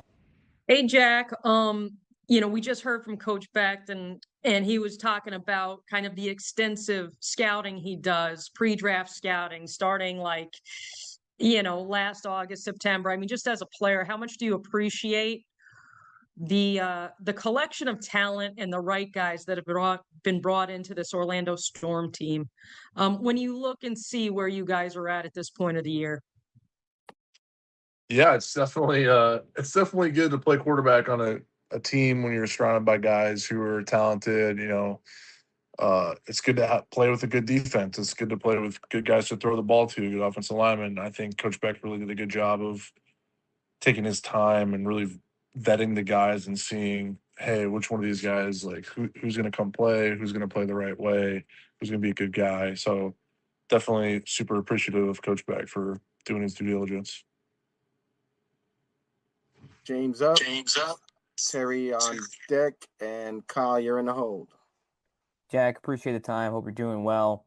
Heading this final week of the regular season, obviously you don't want to focus too far ahead in the playoffs, but what's the team's mindset heading into this game? Making sure you don't flash too much here when you could be playing DC in a week later, or also want to protect guys, make sure they don't get hurt. Yeah, I think there's a fine line between, what are you going to do with, are you going to show your hand? Are you not? But I think at the end of the day, we're trying to play good football. And so we're approaching this game like we want to win, and we're game planning as so. And I believe all of our guys are going to play. I'm not sure if Coach Beck, I don't know what he said about it, but as far as I know, I'm going to be ready to play. So whatever he wants me to do, I'm going to do it. And I think it's important for us to just continue to I feel like we got good momentum right now. So I feel like just keep that going, rolling into the playoffs. Harry Spain up, Kyle Nash on deck. Max, you're in the hold. Jack, I had an opportunity to interview two of your offensive linemen last week, and they had nothing but great things to say about you. How important is that offensive lineman relationship with the quarterback? Yeah, I think it's super important just to be able to be one of the guys and be able to be around the offensive line. At the end of the day, those guys do all the dirty work, and they really get no praise. Like, they don't get a ton of praise. They don't have any stats. All their stats are pretty much negative, like how many holdings they get or penalties or whatever. But I think it's important as a quarterback to be able to relate to those guys, be able to hang out with those guys off the field, and just really know that as a quarterback, you have their back because they're going to have your back. Kyle, you're up. Max on deck. Otis in hold. Jack, good to see you again. My question's very simple. You came out against the defending champs last week, and you had one of the fastest starts offensively that you've had all year. One, how did that feel doing that in that game when you needed it to possibly, to basically secure your playoff future and eliminate theirs? How good does that feel? And does that kind of force DC to have played their hand to catch up so you can see some more leading into this upcoming game? I think it was important for us. Like, we always want to start fast on something we've struggled with in the past. So it's good to be able to start with the touchdown. And obviously, Chris Rowland makes it pretty easy when you just throw him one and he breaks all those tackles and stuff. So, but yeah, it's important for us to start fast. And against DC, who's a good team, and we got to play them again this week. And I think, I don't know about what they're going to do, how they're going to approach the game, since we both have the playoff spot locked up. But I guess you just got to watch the film and maybe predict what they're going to do, what they did well in the game against us, and see maybe if they're going to do that, or who knows, maybe they're going to do something different. I'm not sure. I just got to be prepared for whatever they throw at me. Max, you're up. Otis on deck. Brian in the hole. Hey, Jack, thanks for joining us today. You've had a great season throughout. I just had a fun question. Do you have a favorite touchdown pass from this season? Oh, that's a good one. Trying to think of maybe the the one, I think it was in week 1 to Chris Rowland in the back of the end zone. I was on a naked bootleg and just threw the ball into a really good spot for him to go up and make a catch in the back of the end zone while there was guys guarding him. I think for me, he was just able to show like, hey, I can throw on the run, and you're placing the ball in a good spot in the end zone, and you're making a throw into a window that will be expected of you if you want to move on to the NFL. Thank you. Otis, then Brian, and back up with Jamie. How's it going, Jack? Good. How are you? Good. Have the close wins this season made this offense calmer under pressure? I think it's big for our offense to be able to find a way to win close games and close out games, whether that be in the 4-minute and even our defense, like relying on our defense to close out a game for us. It's huge as a team. I think it's a skill to figure out a way to win. And so I think just being able to stack those hopefully will help us going forward in the future. Brian, then Jamie, then James. Jack, we got the impression at the end of the game last week that DC was, shall we say, angry about losing this game. So we expect this to be a very intense affair, given that this is in their home turf and their crowd has a bit of a reputation there. So how are you planning on managing the emotions of the game and the energy around you, channeling that to make sure that you guys walk out of there with a dub and finish 8-2?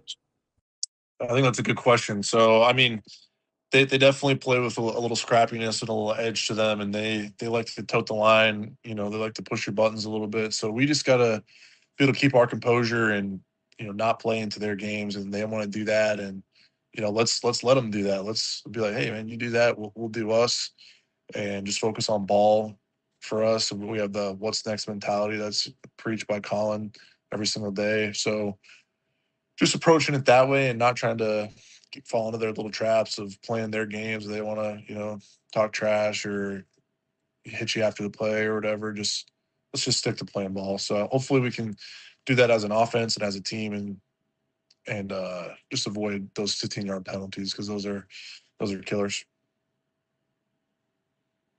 Jamie up, James on deck, Terry in the hold.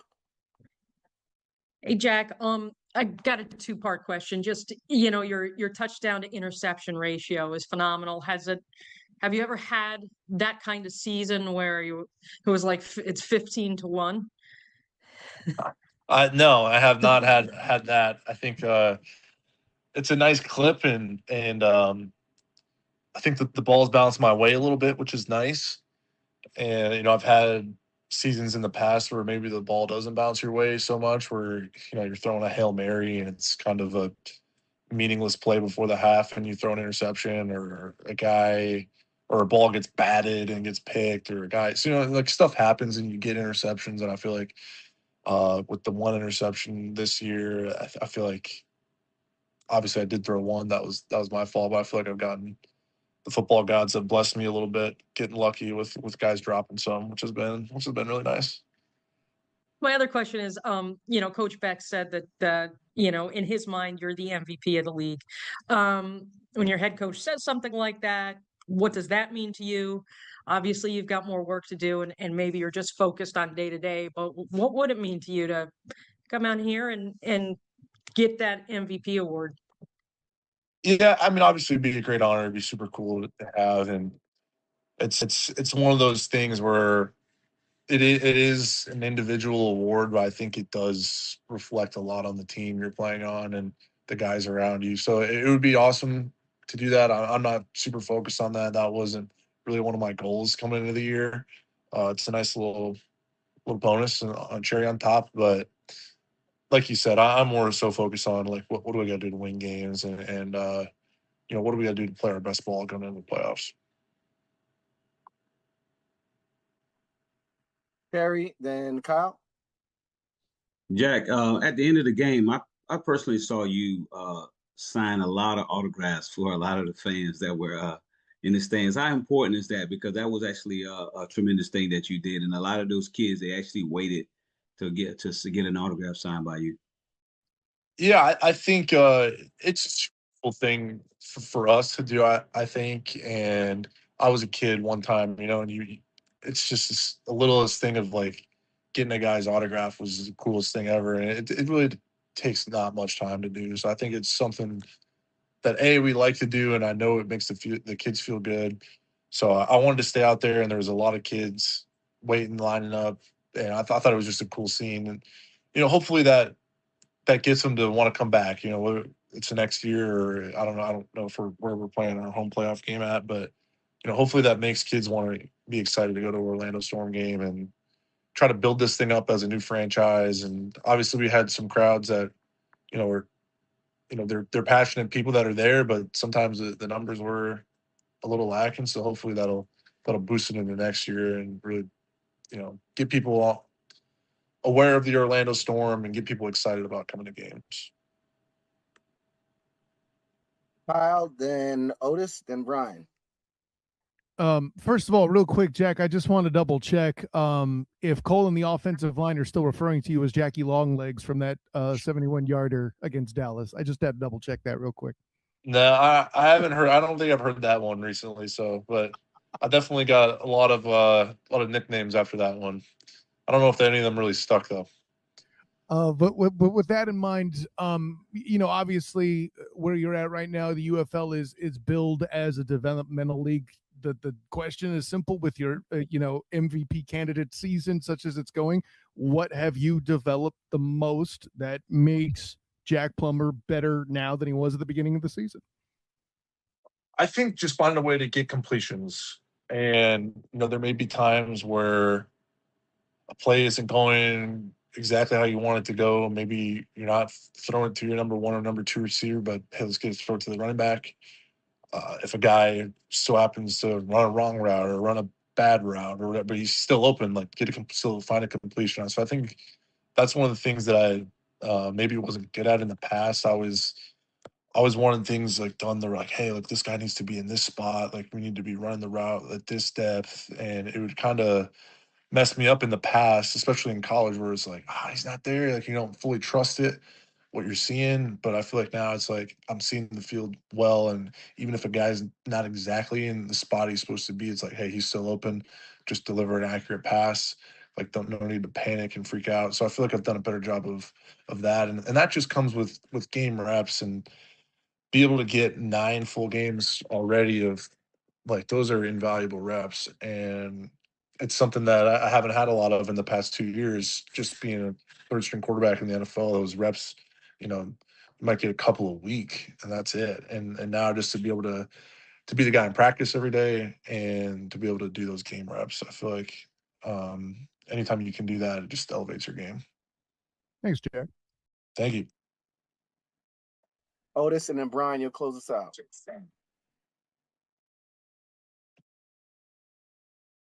Otis?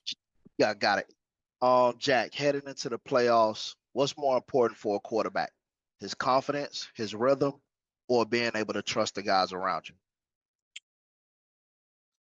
I mean, I feel like all those kind of go hand in hand in a way where, if you're feeling confident, and you get a spark and a confident in rhythm, I feel like is the same where you're feeling good, you know exactly where your ball is going to go. You trust in your guys, and like that ties into the people around you. If you're feeling good, people can feed off that, and usually if you're feeling good, it's because guys are doing their job around you and they're doing the right thing. And but yeah, I think those kind of go hand in hand. All right, Brian, you close us out. Kyle totally stole my Jackie Longlegs line. But at any rate, striding down the field aside, going back to talking about the fan experience and the things that you've been able to do for them, give us a playoff message to the Orlando Storm faithful, who we lovingly call Stormtroopers, and tell them what they can expect in the next couple of weeks. Yeah, for the Stormtroopers, I think we're gonna come into the playoffs hungry, and we're coming to win. So it'll be something you want to tune into for sure. I don't know where the game's going to be played, but I think it's definitely going to be something you're going to want to watch. And I know the team's going to be fired up and ready, and it's a little bit down the road, but we're definitely excited to to try to finish the season out in the right way. So the playoff matchup on Sunday, they have since announced it. It's going to be held in D.C., so against the D.C. Defenders on the road. That is coming up this weekend, that game on Sunday.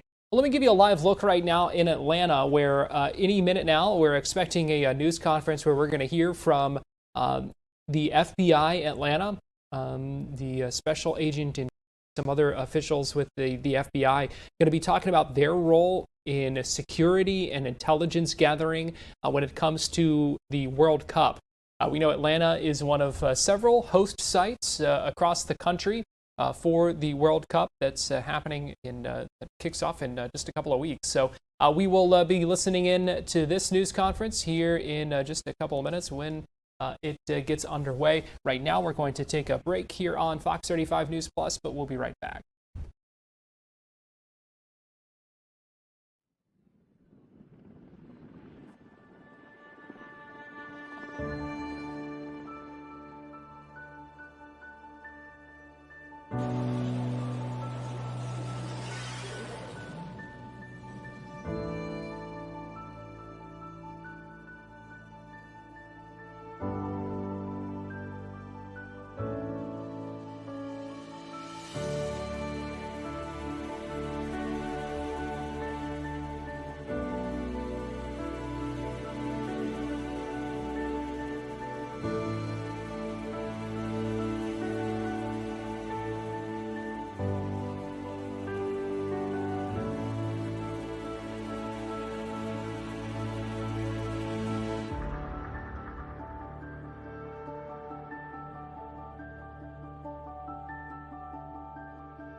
You're watching Fox 35 News Plus, streaming on Fox Local. Welcome back into Fox 35 News Plus, taking a look at gas prices today. These numbers from Gas Buddy showing the Florida average at $4.18. Here in Orlando, we are talking $4.15, and Tampa $4.14. That is lower than what we have been dealing with. So hopefully some positive signs on the horizon. But joining us live now to put all of this in perspective for us and break down the numbers, we've got Patrick DeHaan, who's the head of petroleum analysis with Gas Buddy, joining us live here. Patrick, thanks so much for taking the time. Thanks for having me. So what is the trend right now? How are things looking? Which direction are we moving right now? Well, for once, finally, a bit of good news. Gas prices across Florida have plummeted in the last week. Orlando's average is down 34 cents a gallon at this moment compared to where it was 7 days ago. Another 2-cent decline so far today, with Orlando falling even more, thankfully, down to $4.14 a gallon now. You're going to start to see more sub $4 prices popping back up. A lot of the reason for the decline has to do with oil declining in the last couple of weeks, on the hopes that there could be a negotiation and a breakthrough to open the Strait of Hormuz. Now, if it doesn't happen, gas prices could eventually go right back up. So caution, what we're enjoying today is going to be heavily influenced by whether or not these negotiations are successful. And that's part of the reason why prices have gone down, is there's a lot of dialogue happening on both sides between Iran and the United States, and oil markets pricing in that there's a likelihood of something happening here in the weeks ahead. If it doesn't, as I mentioned, gas prices could eventually go right back up. And so this kind of volatility we're seeing right now, is kind of directly connected to the push and pull of these negotiations and these talks when it comes to Iran? Yeah, 100%. 100% of the reason for the decline is due to optimism, not necessarily that the strait is open, but the markets are assessing the reality of what could happen, just like they assess the reality that the strait closes and prices start going up. So oil markets are basically the barometer for what is happening with the Strait of Hormuz. Oil prices inching down as there's a lot of dialogue happening. Now, it is possible that this dialogue doesn't pan out to a deal and that there could eventually be escalations, right? We've been dealing with this now for 3 months, and that has happened a few times before. So enjoy the lower prices and falling prices. Whether or not they stick around is really completely contingent on what develops out of these negotiations. And so for folks who are looking to fill up their tanks this week, is this something maybe need to go out today? Or what's your advice to folks right now? Oil markets are still pointing to the fact that prices could go even lower. So I wouldn't necessarily be in a rush today. Being I'm trying to remember Thursday, I believe today is, but it's been a long week. I would wait through the weekend based on where we are now. Maybe filling up on Sunday night. We tend to see prices going up Monday if they go up. But it's really contingent on what oil prices do between now and then. If oil prices plunge over the next 48 hours, well, we could see prices going a little lower for a little longer. But if there's any abrupt jump in the price of oil, then it would probably be a better idea to fill up sooner rather than later. Patrick, it's one of those things that I think is so frustrating for people trying to time out. It's a frustrating game almost for folks trying to figure out when to fill up and kind of rolling the dice. Do I get it today? Do I risk it going up again? It's just one of those things that it exactly is. Roll the dice, and that's been one of the hard things to analyze. What's going to happen? I don't have a crystal ball, but always trying to parse out what could happen and what the next few days look like. But beyond that, to your point, just very uncertain and a lot of volatility. All right, Patrick DeHaan, Head of Petroleum Analysis with Gas Buddy. Always appreciate your analysis. Thank you so much for taking the time here today on Fox 35 News Plus. Appreciate you having me on. We're going to take a break, and we'll be right back.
You're watching Fox 35 News Plus, streaming on Fox Local. Welcome back into Fox 35 News Plus. Give you a live look in Atlanta, hearing from the FBI there talking about World Cup security. Let's go ahead and listen in.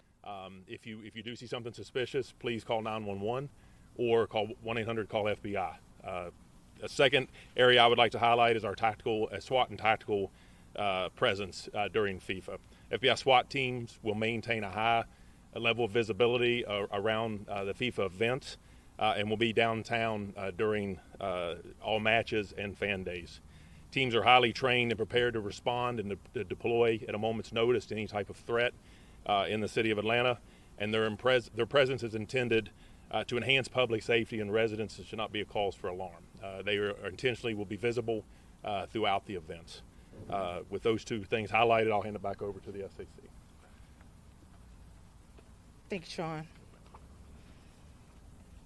So the FBI will have a lead when it comes to the intelligence and threat monitoring, but we are not doing that alone. Our partners we are heavily engaged with our partners to ensure that we're monitoring potential threats, which we have been doing so for an extended period of time.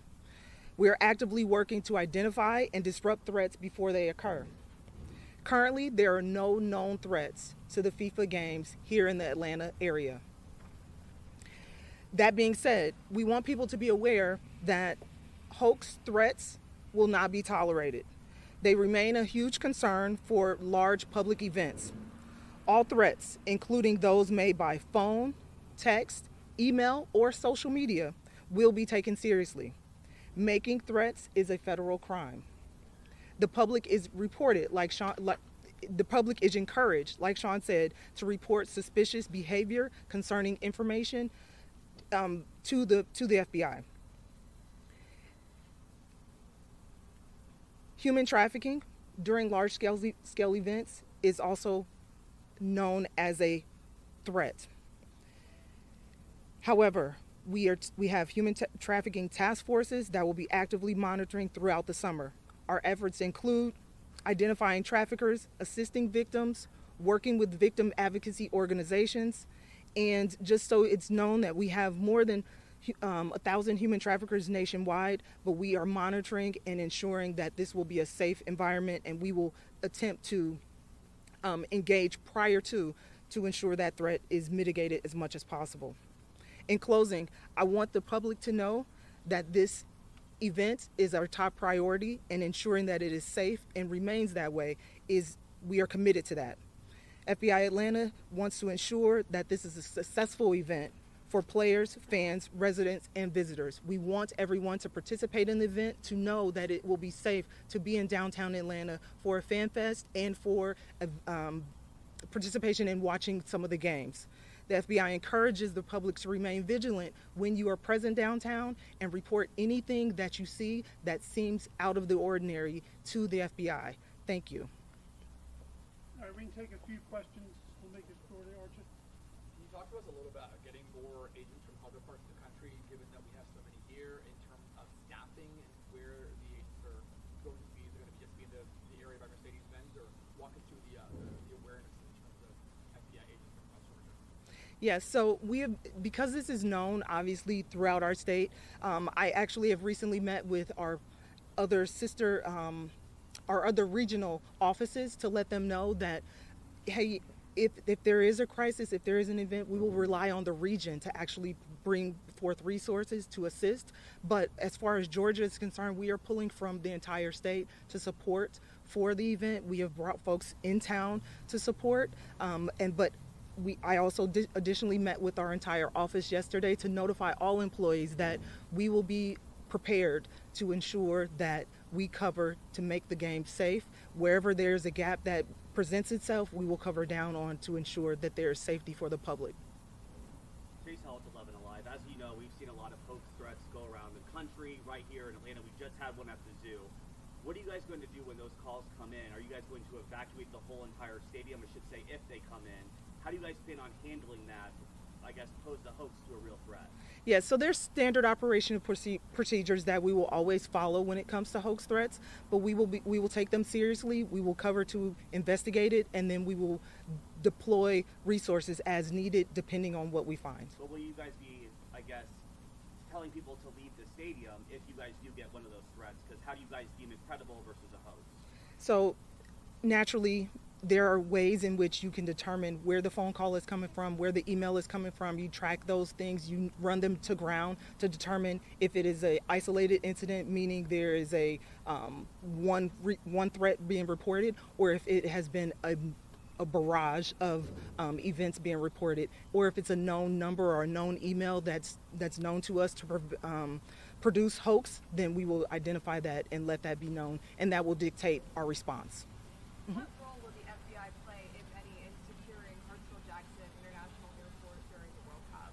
I'm sorry, I couldn't hear you. There's a drone flying above. What role will the FBI play in securing Hartsfield-Jackson International Airport during the World Cup, if any? Sure, we have a presence at the Jackson Hartsfield International Airport, but I will say that we rely heavily on our partners. We are working with them all to ensure that there's there's an increased presence in every avenue that is related to FIFA, and that, across the board, whether it's FanFest, whether it's the facility where the game is played, Mercedes-Benz, or the airport. So there's an increased presence everywhere, and so we are part of that presence, and we will remain. So we see the drone in the air now, and you guys talked about having drone migration or being able to attack or deal with drones that are in the area. Can you guys talk about the operation in terms of making sure the skies are safe, what you guys will be doing, what counterintelligence will be using for drones? Will you put a no-fly zone around the area?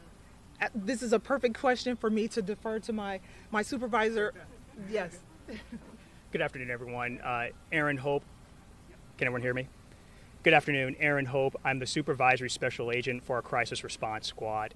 And so your question again was, what are we going to do for drone mitigation? So we're working with our partners right now to ensure that we have safe skies. Our biggest priority right now is messaging, making sure that individuals are aware that this is a no drone zone, and we want to ensure that that messaging gets out. Should there be the need for us to interdict a drone, we have the capability to do that.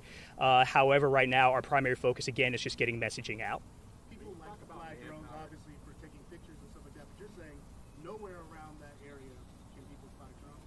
That's correct. This is a this event is a no drone zone. Will you guys shoot it down? Will you guys intercept its technology?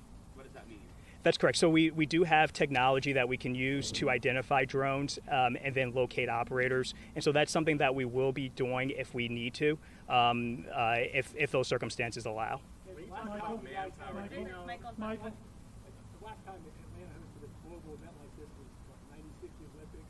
Obviously, we have social media and the internet like it is today. What kind of challenge does social media and the internet play, and how you guys are going to tackle that? Sure. I would say that there's no challenge. It actually provides us a benefit. It provides us a benefit to reach broader audiences and let the community know that, again, that this is a no drone zone. We want a safe event for everyone to include international visitors. And so by leveraging social media, I think we have a good opportunity to put that message out there. I did a bad job asking a question. I meant specifically when it comes to threats. I mean, nowadays, you've got to monitor Reddit and Facebook and Instagram. Like, how do you guys go about doing now when there's so much activity on social media? Yeah, I think it's the same answer. It's actually a plus for us, right? So information travels a lot faster today than it did, 30 years ago, right, during the Olympics in Atlanta. So we obviously utilize that information for early notifications and as well as our partners, right? So with the real-time crime centers and real-time information centers, all that social media presence, we find that it reports stuff quicker and provides more information on an early basis that then our folks, both investigators and our intel folks, can work with to either address a concern or get ahead of a concern. Were there lessons learned from the 1996 Olympics that you guys hope to apply to the World Cup? I don't think so. I don't have an answer. Absolutely. Law enforcement has evolved tremendously since 1996, and so we will put forth everything that we have learned and developed through that time. Many of us were not even working in a law enforcement capacity at that time, right? But I will say that our tactics and techniques have definitely evolved, and we will be leveraging those to everyone's benefit, to include the players, participants, and the community at large. When you talk about manpower, thank you. When you talk about manpower, do you have like a number of personnel, like hundreds? Are we talking about FBI personnel working the World Cup games, or can you release that information? So not to release a number per se, but we have enough employees here in Atlanta to be able to cover down on an event of this magnitude. We have brought in some reinforcements, whether that's, for some of our tactical teams or whether that's for supervisors that have specialties in certain areas, particularly maybe like counter UAS, right? So we have brought in some reinforcements, but actually Atlanta is equipped to handle an event of this magnitude. Talk about the chain of command. I mean, we're hearing from obviously agencies, federal, local, state, everything. It seems like every agency has their own instant command center, whether it's APD or the Secret Service, the White House, the FBI. Who's leading, and how does that collaboration then go on? So that collaboration starts from the top, right? And quite naturally, there's a White House task force that is responsible for FIFA, and everyone is falls under that chain of command. And each entity, obviously, myself being the SAC here, everyone that works for the FBI will fall under me, but we are all collaborating within one structure. And so we will all be in the same room to be on the same sheet of music. And everyone has their own mission that we're going to adhere to ensure we're doing our part to make things safe. I think we're talking a lot about Seen other large-scale events in the past. Thank you. Super Bowls, college national football championships. How is the FIFA World Cup different from a preparation standpoint for the FBI, different than these other events at Atlanta? You know what? It's not. The only thing that's different about FIFA is the duration. The duration is something that is unusual, right? 39 days from start to finish of a tournament that is happening and that is having an impact on our city. We have 8 games to cover, one of them being more significant than the rest because it's a semifinal.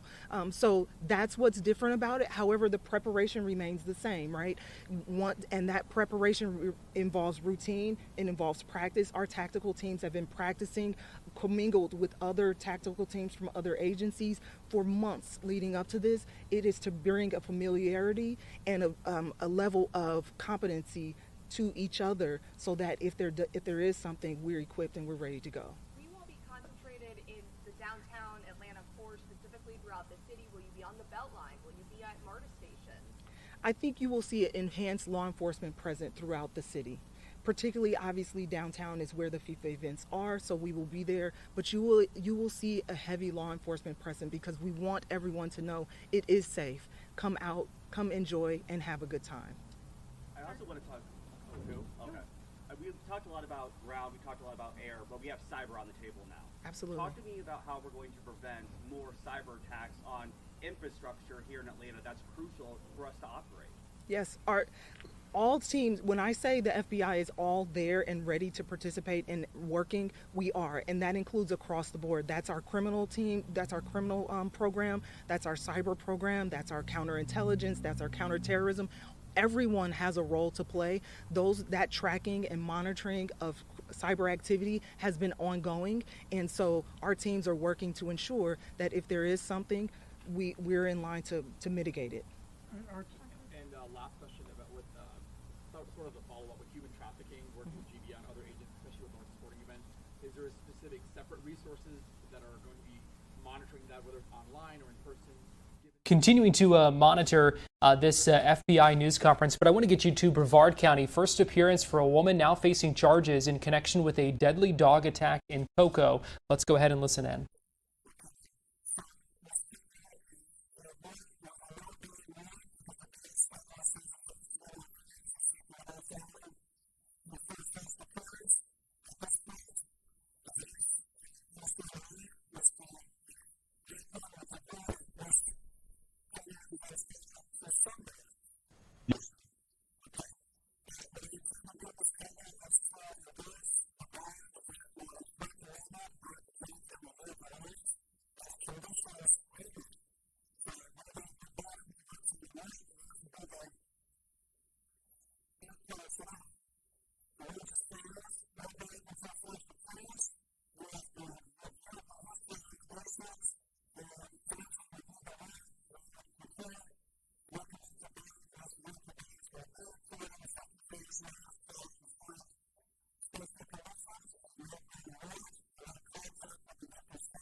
So first appearance there for Linda Cutler appearing in Brevard County. We're going to take a quick break right now here on Fox 35 News Plus, and we'll be right back.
You're watching Fox 35 News Plus, streaming on Fox Local.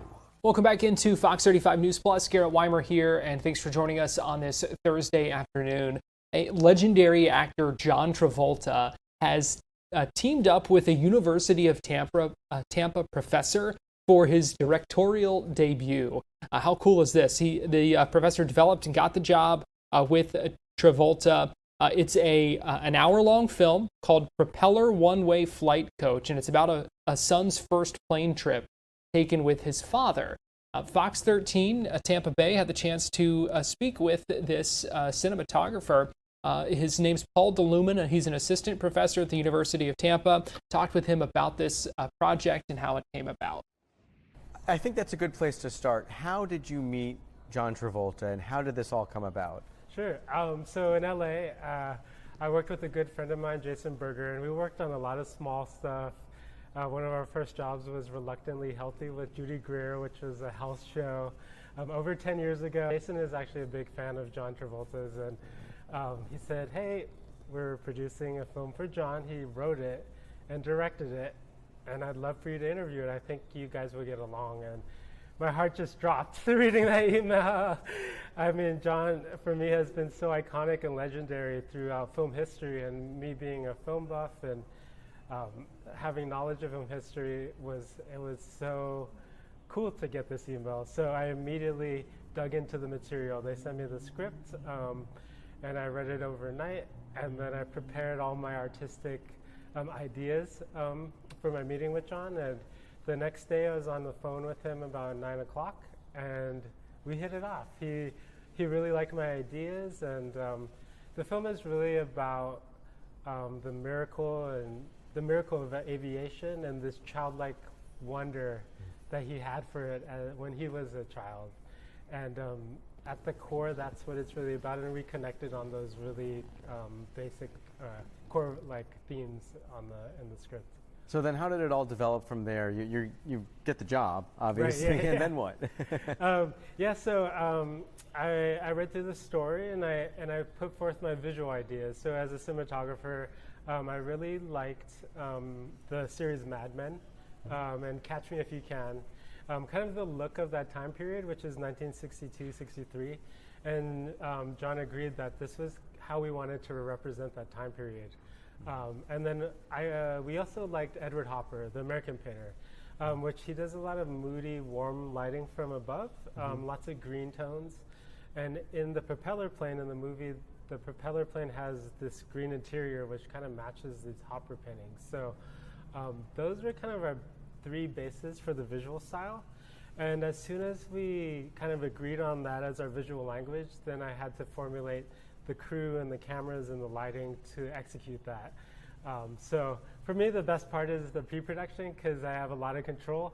And then once the filming starts, it's kind of like the train goes and you got to adjust as you go. So I think you had a really good point there, just talking about, you know, your vision for it. So a cinematographer, a lot of what people see in a movie starts in the mind of a cinematographer. Exactly, I realize you're also, you know, collaborating with the director on how it's going to unfold, which was John in this case. Yeah. But just tell me a little bit about, you know, the job of the cinematographer. Yeah, totally. So the job of the cinematographer is really to facilitate to the director's vision. And we with the director, get to the core of the story. And what is the story about?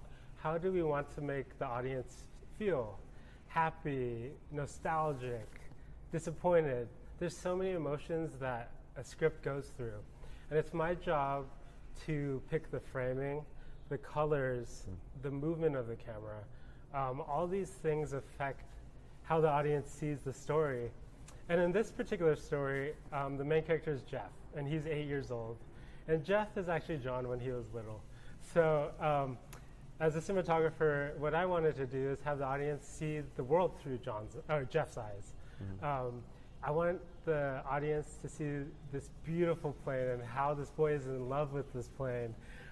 He's seen it in magazines and has never been on a flight before.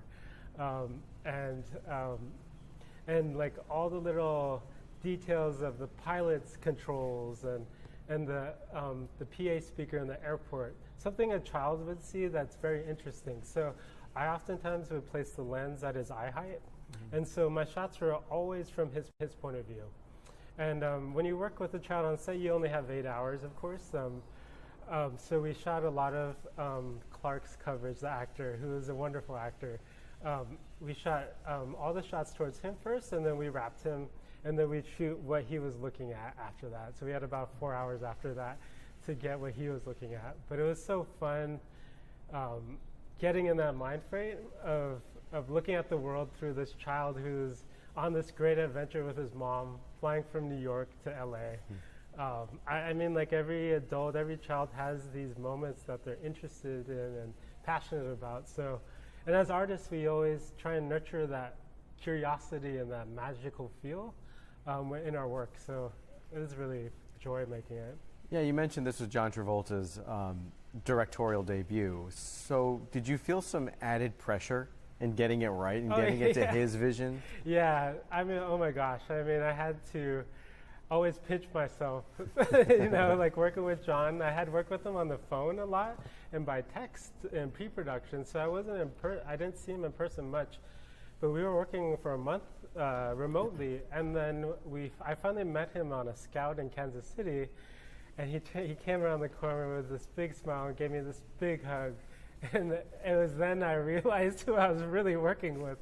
But he's such a joy to work with, very positive. So we'll get you back to that in a minute. I want to get you to the Matthew Fowler trial in Hillsborough County. The defendant just came in. The jury has just come in. I'm not sure if it is a jury question or a verdict. So let's listen in live and find out together. And we were on count 2. Okay? So count 2 goes, we the jury find as follows as to count 2, and it should say check A, B, C, D, E, or F, plus answer any questions. So once again, you've got option A, that's the as charged. So as charged is the defendant is guilty of attempted second-degree murder of a law enforcement officer, and it pertains to the officer named Amy Jones. And then if you check that option, you've got the questions underneath it.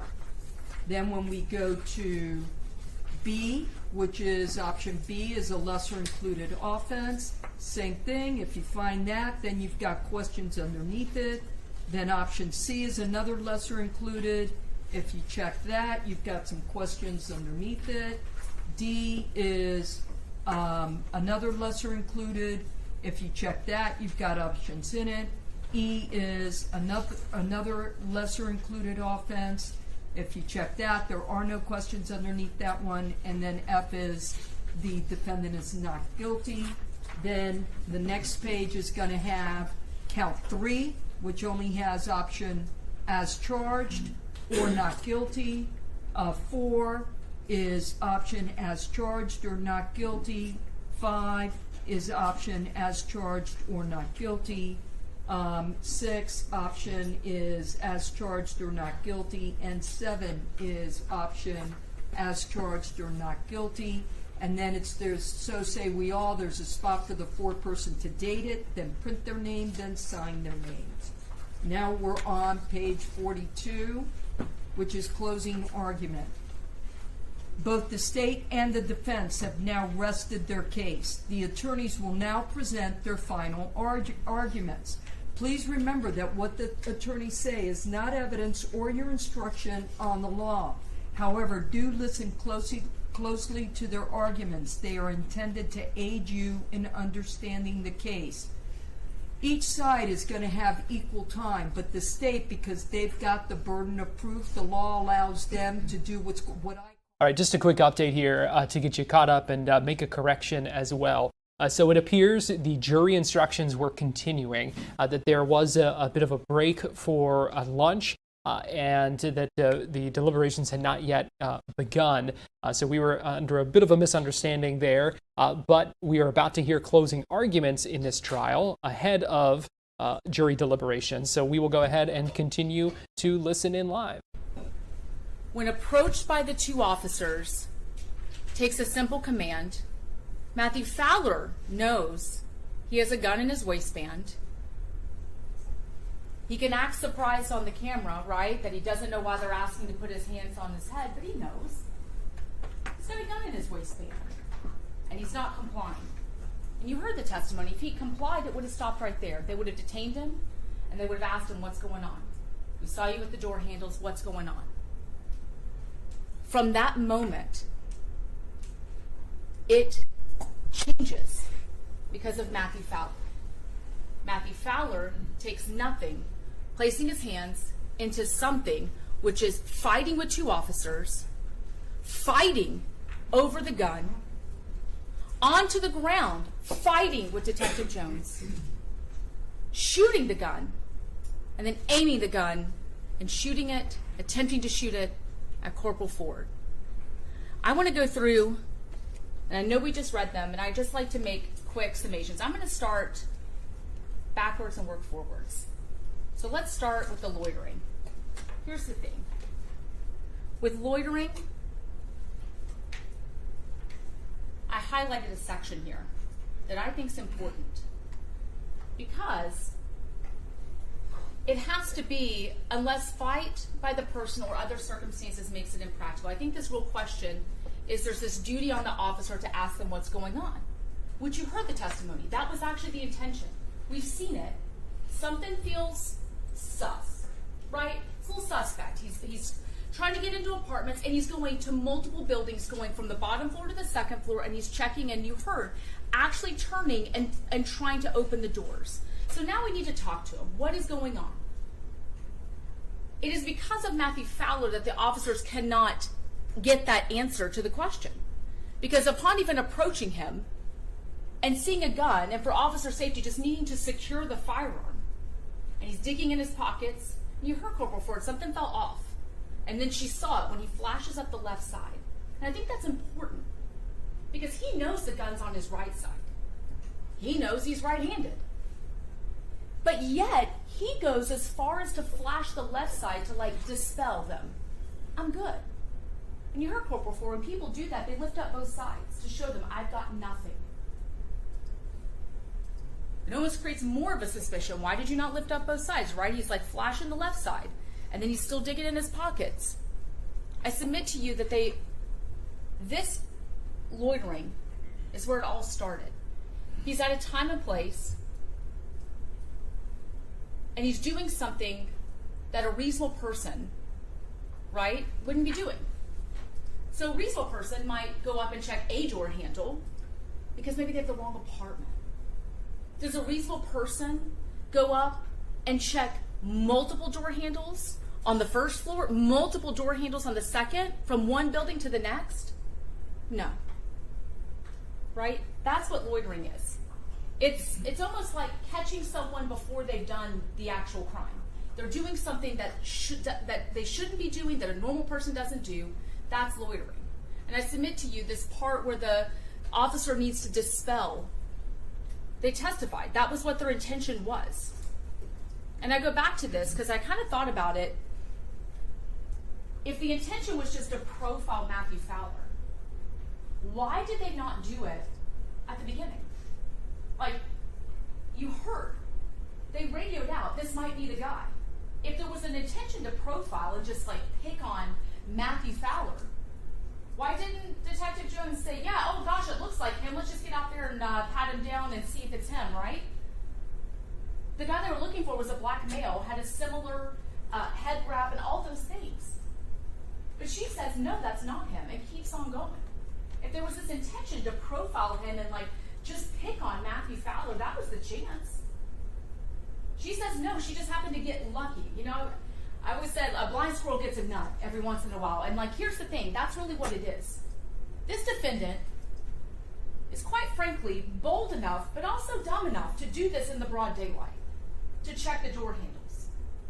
He's just unlucky enough that Detective Jones works out of her cruiser and happens to see him again doing the suspicious thing. Right? If this was all a profile and let's get Matthew Fowler, the first opportunity was the opportunity. The guy they were looking for was a violent guy and had a warrant. All reasons you could just pat somebody down and get all up in their business. So then I want to go here to count number 6. I submit that the state has proven loitering and prowling beyond a reasonable doubt. Carrying a concealed firearm. Now, you heard at the very beginning of this trial, and it probably felt like this weird thing that we all read. It didn't make any sense. It's called stipulation. And lo and behold, if you look at evidence marker number 27, the language right here, it is hereby stipulated in between defendant Jason Fowler and the state of Florida that on February 4th of 2025, Matthew Fowler was not licensed by the Department of Agriculture and Consumer Services to carry a concealed firearm and was ineligible to receive and maintain such a license. And then bingo. That is element number 3. And the judge read to you at the very beginning of this that the stipulation is something that you must accept as fact. Matthew Fowler signed this. The state of Florida signed this. Matthew Fowler's defense attorney signed this. So I submit to you, element 3 is stipulated to and met. So then the 2 elements that you have to consider on this one is, did he knowingly carry on or his person a firearm, and was the firearm concealed? I think those are obvious yeses. The body-worn camera hits that nail on the head. He's got a gun. We all know it. We hear the gunshot. We see it right there in the box, and he pulls it out of his waistband. Let's look at count 5. Tampering with physical evidence. Now this one here is this is dumping the gun in the dumpster, right? That's what this is. That Matthew Jason Fowler knew. Well, he didn't know about a criminal trial or proceeding at the time, but he did know about an investigation. Okay? He's running from the police. He knows they're looking for something. And we actually see the gun when he comes around by the lady in the apartment complex. He still has it in his hand. At some point, he puts it back in the case, and he dumps it into that dumpster as police are like setting up this perimeter looking for him. That's what this count is about. Dumping the firearm, which he then concealed or removed, and it's not a record or anything, but it's an item, with the purpose to impair its verity or availability in such a proceeding or an investigation, right? Like I'm dumping the gun, I'm tampering with the evidence so that possibly I get lucky and they don't find the gun. It gets stuck in the dumpster at the other apartment complex and goes out to trash, and like, great, state never got the evidence. That's the tampering in this case. I submit to you there's proof beyond a reasonable doubt that the defendant, whose DNA is slathered all over that gun, dumped that gun. It's only his DNA on that gun. Now, resisting an officer with violence. This is kind of like leading up to, I think, where it really takes off with the weapon. But basically, he willfully resisted and obstruct. And it's listed in both, but let's talk about it. Count 3 is Caitlin Ford, who's on his left, and count 4 is Detective Jones, who's on his right. And I submit to you, he is using physical force and violence to resist them. I think that's obvious in the video, and their testimony was they were fighting for their lives. I mean, truly. They're trying to get control of him, and he is strong. He actually gets free of Corporal Ford, and then he ends up actually wrestling onto the ground with Detective Jones. So here, this is about just like someone who doesn't want to be detained or arrested, and they end up physically fighting with the officers. And offering to do violence can even mean threatening to do. I submit to you there was violence in this case. There was physical force and physical violence used between the two. So let's go here to the lessers. And I'm not going to go back through reading all of this. Here's the thing. I don't think there's any question about whether or not Detective Jones is an officer and Corporal Ford is a police officer, right? Like that seemed to be an obvious thing. The way they were dressed that day, what they were doing that day, everything about it wasn't like they happen to be officers, but they're, over at, I don't know, Chipotle, and they're off duty, and something happens, and we're trying to say, well, they were actually working because they were talking about a case, right? Like this is an obvious situation in which they're working, they're on the clock, they're dressed like officers, they're working in the fashion of an officer, investigating the crime of loitering. And here, under count 1, I'm going to go through count 1. This is only if you think that the state did not prove that Corporal Ford is a police officer and she was in the commission of a legal duty at the time. Then you come down here and attempted second-degree murder of a law enforcement officer. So I want to look here at the second-degree murder. In law school, they kind of give you this example, and I think it just helps make things make sense. It talks about this, indifference to human life, and this, it might be justified. There's this whole section in here at the bottom, and it says, basically, an issue in this case is whether Matthew Jason Fowler did not have a depraved mind without regard for human life because he acted in the heat of passion based on adequate provocation. And the example that I always use is guy comes in, catches his wife in bed with a lover. Objection, facts, not evidence. Overruled. Catches his wife in bed with a lover, and he has a gun on the side, and boom, he shoots. Right? It's an adequate provocation. He sees somebody having sex with his wife, and a reasonable person just reacts, and they don't have a second to think about it. The big difference on second-degree attempted murder is it has to be based on adequate provocation. So that means that if you go here to count 2 with Detective Amy Jones, she would have had to provoke Matthew Fowler for that to be justified for Matthew Fowler. She would have had to been the person provoking him. And I submit to you, there's no evidence of that. She doesn't even have her gun out. He's meeting her with violence, and she's fighting for her life with her hands. And I'll show you here. I'm going to have my co-counsel, Mr. Diaz. He is the one with the weapon, and she is trying to keep this from being placed on her. That's what's happening.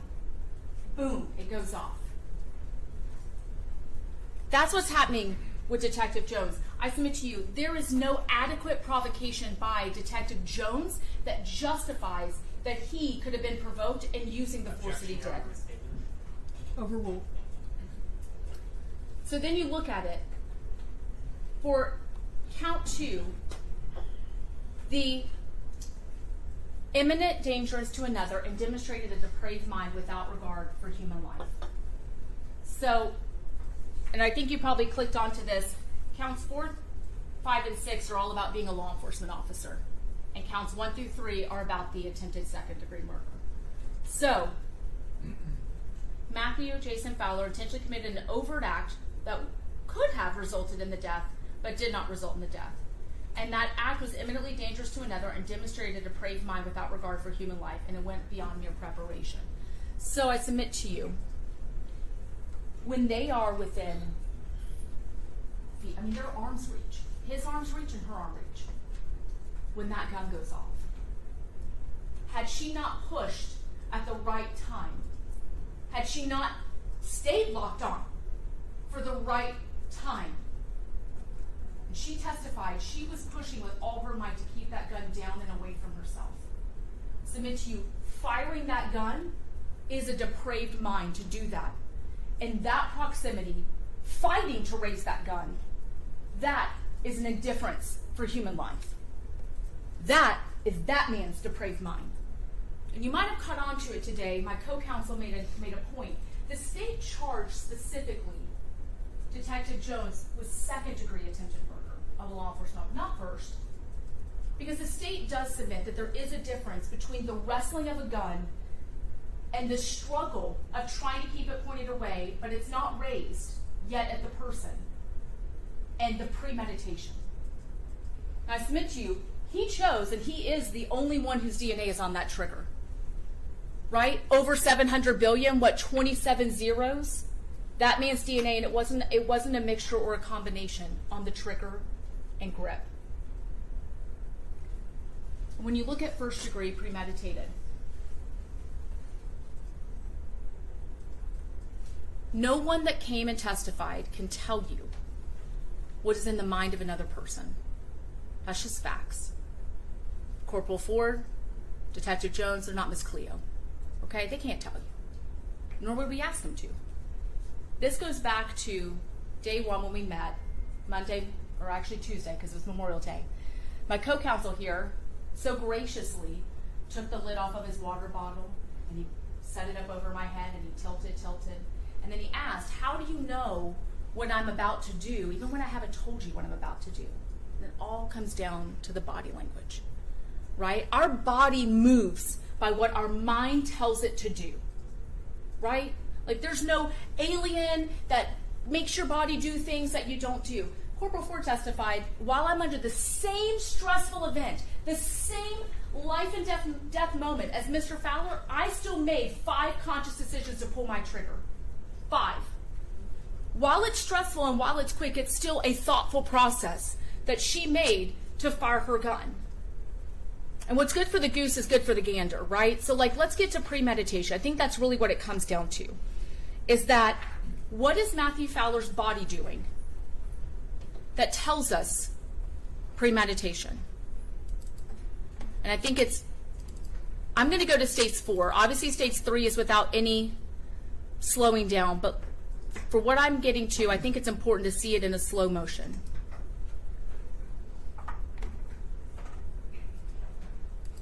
Now I want to see that. The gunshot's already gone off, and you can watch it in real time with the audio. Matthew Fowler's gun has already discharged, facing at Detective Jones. And you can see, I think it's of note, this is actually really, I've watched this video, I feel like 100 times. But what I found to be very interesting is that when that gunshot goes off, Matthew Fowler is not surprised when that gunshot goes off. And I submit that. I think that's indicative of it being accidental or intentional. Right? If you're accidentally touching a gun and the gun goes off, it's a reaction. It's a disengaging. It's a scale. He's the only one that doesn't lose grip of that gun. That gunshot goes off, and that's what makes Detective Jones lose her grip. And she says, I'm stunned. I feel like I see smoke and on the ground. She thinks she's shot. She's stunned by that surprise that the gun actually does go off while she's fighting to keep it from going off and shooting her. And she has no vest on. Let's look here. When he comes up, he makes a very, very conscious decision. He makes several of them. And I think it's also very interesting that if Matthew Fowler in that moment had actually known his gun was jammed, he would have ran. Nobody lines up for a gunfight with a gun that doesn't work. That's common sense. And in the jury instructions, it tells you that you can use your common sense. You know, it's the same, like nobody brings a knife to a gunfight. Nobody would stand there while Detective or Corporal Ford is firing her weapon, it's working, and line up a shot if they didn't think that their gun didn't work, right? Like Matthew Fowler believed in that moment, my gun's already worked one time, I'm about to lock on, and thank goodness that Corporal Ford got lucky that day, that his casing jammed. And it could be from several things. The wrestling over the gun, the dirt from the ground in the gun, right? Nobody knows exactly in that moment why his gun jammed. But what we do know is that casing from the first shot jammed into that firearm, which made it impossible for him to pull the trigger and discharge a second time. State prosecutors giving their closing arguments right now in the Matthew Fowler trial ahead of jury deliberations in this. Fowler is charged with attempted murder, several charges actually, in this alleged shootout with a couple of Tampa police officers in February of 2025. You heard the prosecutor talking about the gun jamming. You saw some still frames from that body camera footage that shows the tussle between the suspect and the police officers. And so the question is, does this qualify as murder? Does this qualify as a lesser charge? Will he be acquitted? That is the question that the jury will have to answer shortly. Meanwhile, let me give you a live look right now inside the White House press briefing room. You see Fox News' Peter Doocy there. We're waiting for a press briefing with Treasury Secretary Scott Bessent, going to be speaking with reporters here any minute now. Coming on the news that the U.S. and Iran have agreed to a ceasefire extension for 60 days. So we wait to see what the Treasury Secretary is going to be saying about that, the situation in Iran, a number of other topics as well. We will also be speaking live with an expert about this ceasefire extension coming up in just a couple of minutes. So keep it here.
Florida Live starts now.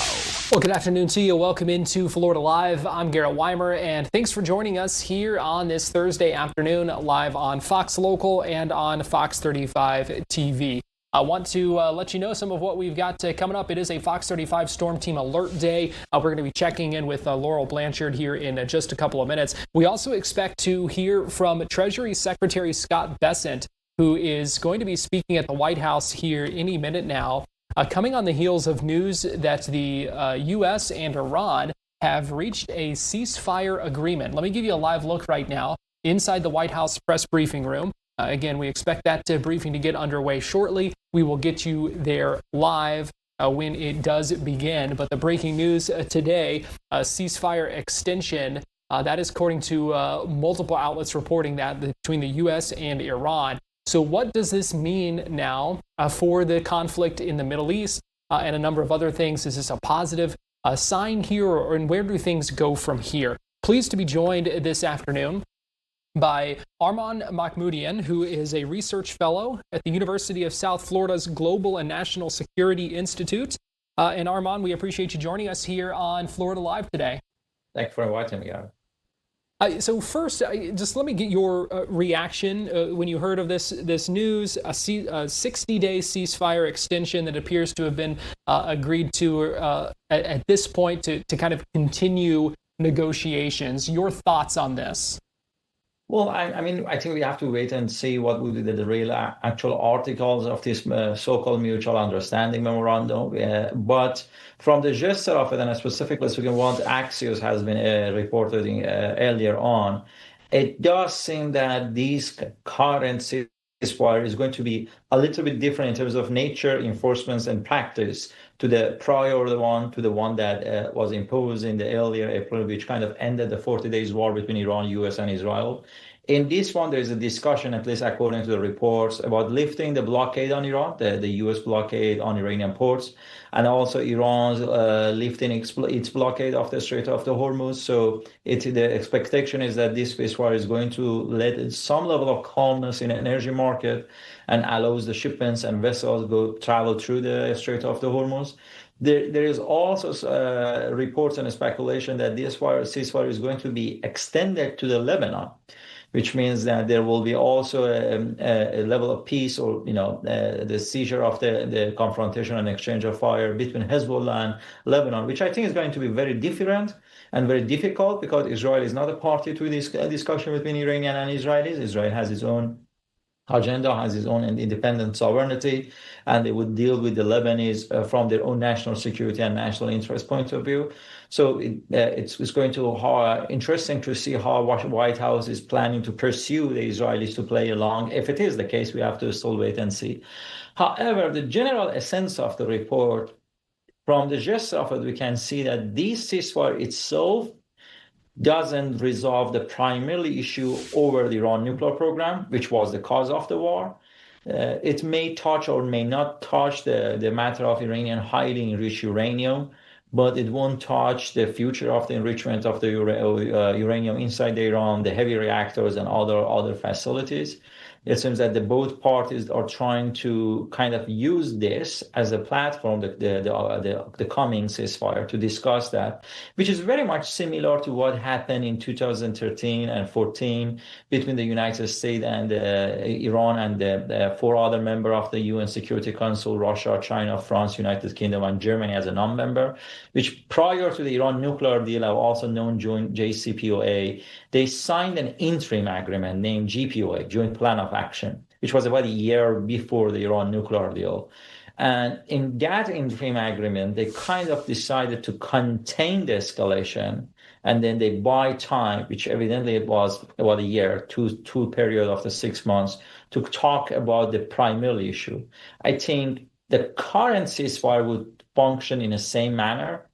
Is going to ease the tension, is going to make us be distant a bit away from the potentiality and possibility of the outbreak of the war, and give the parties a chance to have a comprehensive discussion over Iran nuclear plan. But the downside of it is that the crisis is not over. Another war, another confrontation or conflict can happen because the primary issue, Iran's nuclear program, according to reports, has not been yet resolved. There are talks about it, but not fundamentally resolved. Well, and from the reports we've heard as well, is that Iran doesn't want to give that up, and that's obviously the main sticking point that the U.S. We've heard President Trump say a number of times Iran is not going to have a nuclear program. So, with that being said, where do the negotiations go from here if that is the main sticking point? And neither side seems to want to budge at this point, even though this ceasefire is being extended to continue those negotiations.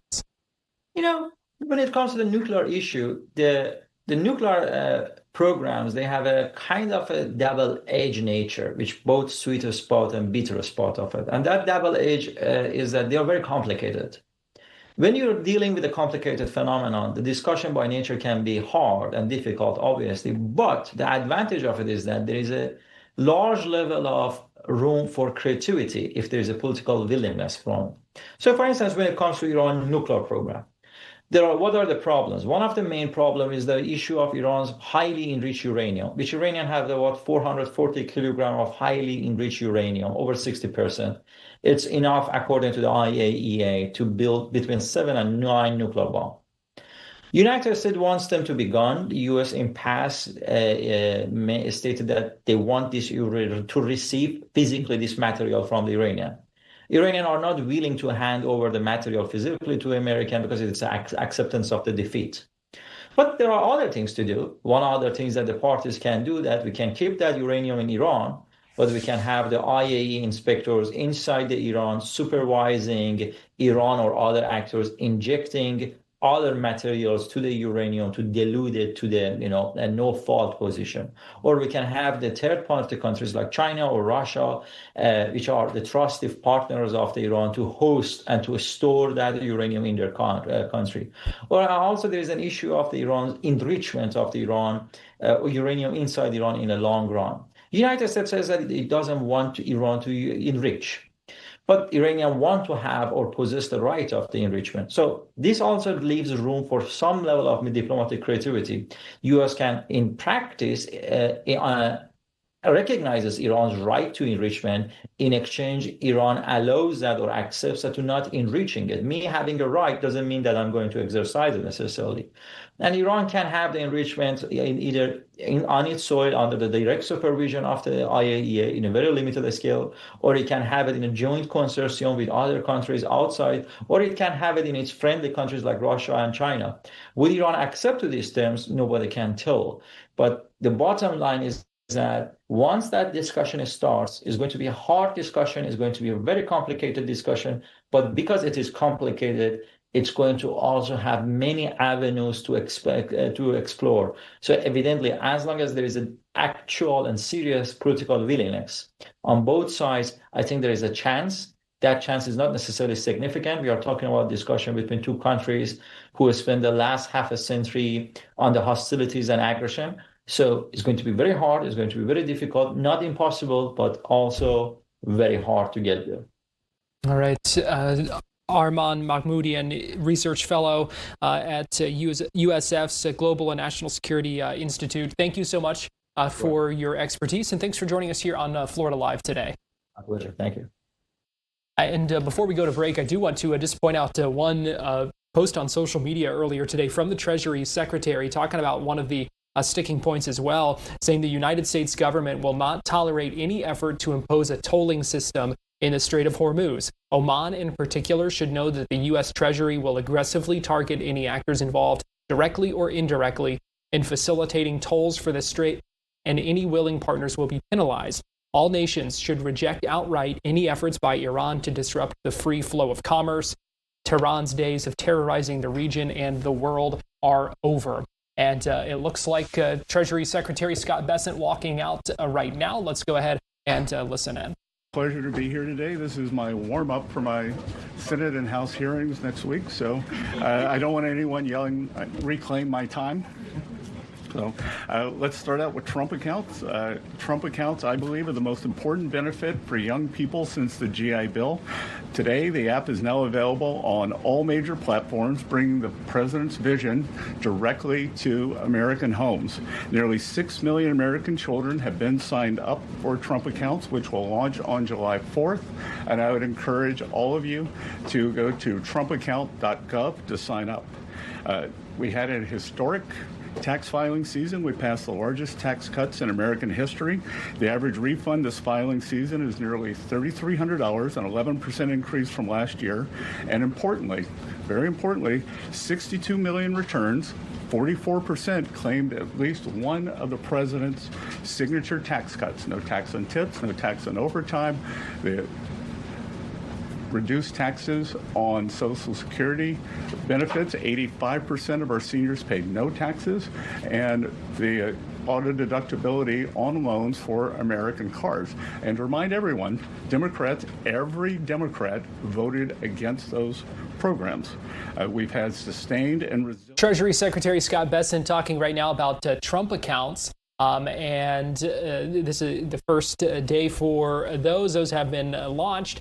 We expect the Treasury Secretary also to take quite a few questions here shortly. We're going to go ahead and get our first break in here on Florida Live, but we will be right back after this.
Welcome back into Florida Live. We will get you back to that White House press briefing here momentarily. Secretary Bessent still talking about Trump accounts right now, but it is a Fox 35 Storm Team Alert Day. And so I've got Fox 35 Storm Team meteorologist Laurel Blanchard joining me now because we want to kind of do a little bit of a mid-afternoon check-in here because, Laurel, we know we're watching the chances for showers and storms. And so what do we need to know as we kind of head deeper into the afternoon here? Yeah, Garrett, we're already starting to see those storms pop up, and we're going to see some storms probably get a little bit on the more stronger side, especially along the I-95 corridor along the East Coast. as we head through the rest of the evening. So here's a breakdown of what we can see. Damaging winds, torrential rain, possible flash flooding, mainly because of all the rain that we got this past weekend. And we're not only going to be seeing rain today, tomorrow, and this weekend is pretty much a copy and paste. So just a heads up.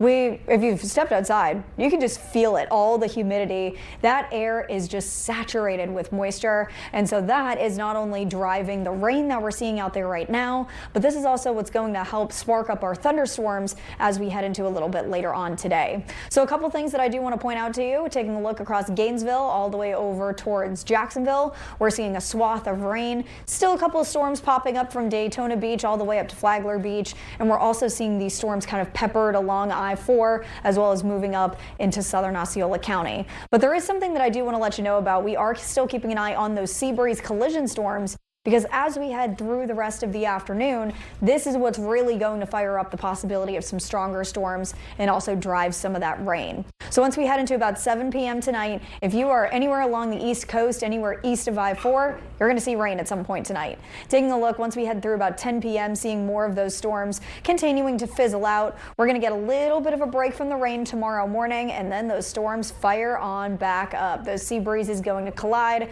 picking up those storms tomorrow afternoon, and things slowly going to start to quiet down a little bit later on Friday. But then it's just a rinse and repeat Saturday and Sunday as well. So get used to this very wet pattern, because we're going to be stuck in it for quite a while. Here's a look. Sunday, Monday, and Tuesday, seeing those rain chances above 70%. So things are still going to be staying wet even as we take a look ahead into next week. And here's the reason why. The setup that we have here, low pressure system in the Gulf, high pressure system off the East Coast, kind of lingering over the Bahamas. Quite literally, this acts as a funnel. So we are going to be seeing all of that moist tropical air coming in from South America, quite literally having to go through Florida. And that is what is going to be driving those heavy, heavy rain chances, at least through the next 5 days, Garrett. All right, so a new pattern, certainly a pattern change than what we have been dealing with, but time to get ready for those chances of showers and storms. Right, and it's a good thing and a bad thing too. We have the rain that's coming in. Yes, that's going to help with our drought conditions, but with those sea breezes colliding, it's going to create some lightning along with it. So we don't need the lightning, but we desperately need the rain. All right, Fox 35 Storm Team meteorologist Laurel Blanchard, thanks for the update. Thanks, Garrett. Let's get you to this briefing right now. Scott Bessent, Treasury Secretary, taking some questions, talking about Iran as well. He would not say if there is a deal on the table, but says that there have been negotiations ongoing. Let's go ahead and listen back in. Sanctions on Iran, or to unfreeze some of their assets before Iran has made concrete promises about getting rid of their nuclear program. I'm not going to preview the deal, but I would think that the things would go very slowly in terms of that. So we'll see. Dr. Just to follow up on that, because it's our understanding that the U.S. has committed to discussing the matter of sanctions relief during this negotiation period. So just to be clear, is sanctions relief for Iran on the table? Again, it is a multifaceted agreement, and nothing is going to be on the table until we see the Strait of Hormuz open and the Iranians agree that they have to turn over the highly enriched uranium and that they can't have a nuclear program. And to be clear here, that this administration, President Trump, has done something that no other administration is able to do. We have gotten the Iranians to talk about their nuclear program and to perhaps commit to not having one. That has never happened before. It had been off the table. So I think when you look at the results of the kinetic action of our economic pressure, it has worked to bring them to the table and have a discussion on this. Mr. Secretary, I just want to follow up. You said that the teams have been going back and forth, but can you confirm whether or not a tentative agreement has been reached in these negotiations with Iran? Again, everything depends on what the president wants to do, and President Trump is not going to make a bad deal for the American people, for the U.S., and he was very clear at the cabinet meeting on yesterday what he wants. Secretary, Thank you. Kara from Lindell TV. I'm sorry, did I steal his question? Because I'm not that person. No, it's you. Okay, thank you so much. Thank you for taking my question, Kara from Lindell TV. I really wanted to get your thoughts on digital currency. A lot of our viewers are increasingly worried that digital currency could one day be used to track people's spending or limit personal freedom. What's your philosophy on that, and what safeguards is the Treasury and this administration putting in place to make sure new digital payment systems protect Americans' privacy and freedoms in the future? Well, so this administration has been very clear. There will be no central bank digital currency, which I think would be the first step toward tracking. So we have taken that off the table. We passed stablecoin legislation, with bipartisan, and the Clarity Act is now up on the Hill, and I think it has bipartisan support. And the most important thing we can do is to make digital assets come into the United States, make the U.S. the home. Our regulation, our best practices are what will ensure good standards for these. When you look at digital assets, all the nonsense that happens, all the things you read about, that's because it's the wild, wild west offshore, so we got to bring it on shore. So I would encourage the House and the Senate to get clarity done. Jack? A lot of people talking about the IRS settlement, and which has been rolled over now into this weaponization fund over at DOJ. Wanted to get your comment on the decision process, as much as you can tell, how that settlement came to be, how it was rolled over to DOJ, and then the process for for those funds now as it's played out. Good. So thank you for the question. This is going to be the only question I'll take on this matter today. So there's ongoing litigation, so it'd be inappropriate for me to comment. President Trump is a great American who has endured more than 10 years of nonstop harassment and weaponization from the federal and state government actors. A bad actor at the IRS leaked more than 400,000 tax returns, including the Trump family, all the employees, and that's how we got here now. No American should be targeted for political reasons, and every citizen deserves fair treatment and full protection of the law. The Department of Justice represented Treasury and the IRS in this matter, and I'm going to have to refer any questions to Acting Attorney General Todd Blanche. So. Yeah, thanks. So President Trump has said that we can expect interest rates to come down very quickly. A number of times did that last week. But the market at the moment broadly does not expect any rate cuts this year. You know, JP Morgan said this, Morgan Stanley, and so on. So who is right, the president or the market? Well, I think, again, I believe that we will get through this challenging period now on higher prices. On the other side of this, I've said publicly that I think we'll be back to substantial disinflation. But most importantly, I think we've got the Warsh Fed now. It's a new day at the Fed. The Treasury Secretary and the Fed Chair have lunch or breakfast every week. I had my first breakfast with Chair Warsh this morning, and I believe that he will do the right thing to balance inflation and growth. Thank you, Secretary Besson. I hope you were calling on me. Yes.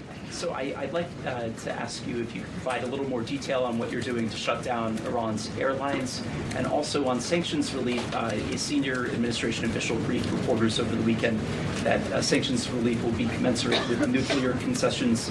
But at some point, if the enriched uranium is given up, should we expect pallets of cash to be flown to Iran? Could you describe how that looks? Well, a couple of things. On the airlines, one thing that we're not going to do is restrict movement for religious reasons. So Iranians who want to make the pilgrimage to Mecca or Medina will be allowed. We will also allow valid humanitarian reasons.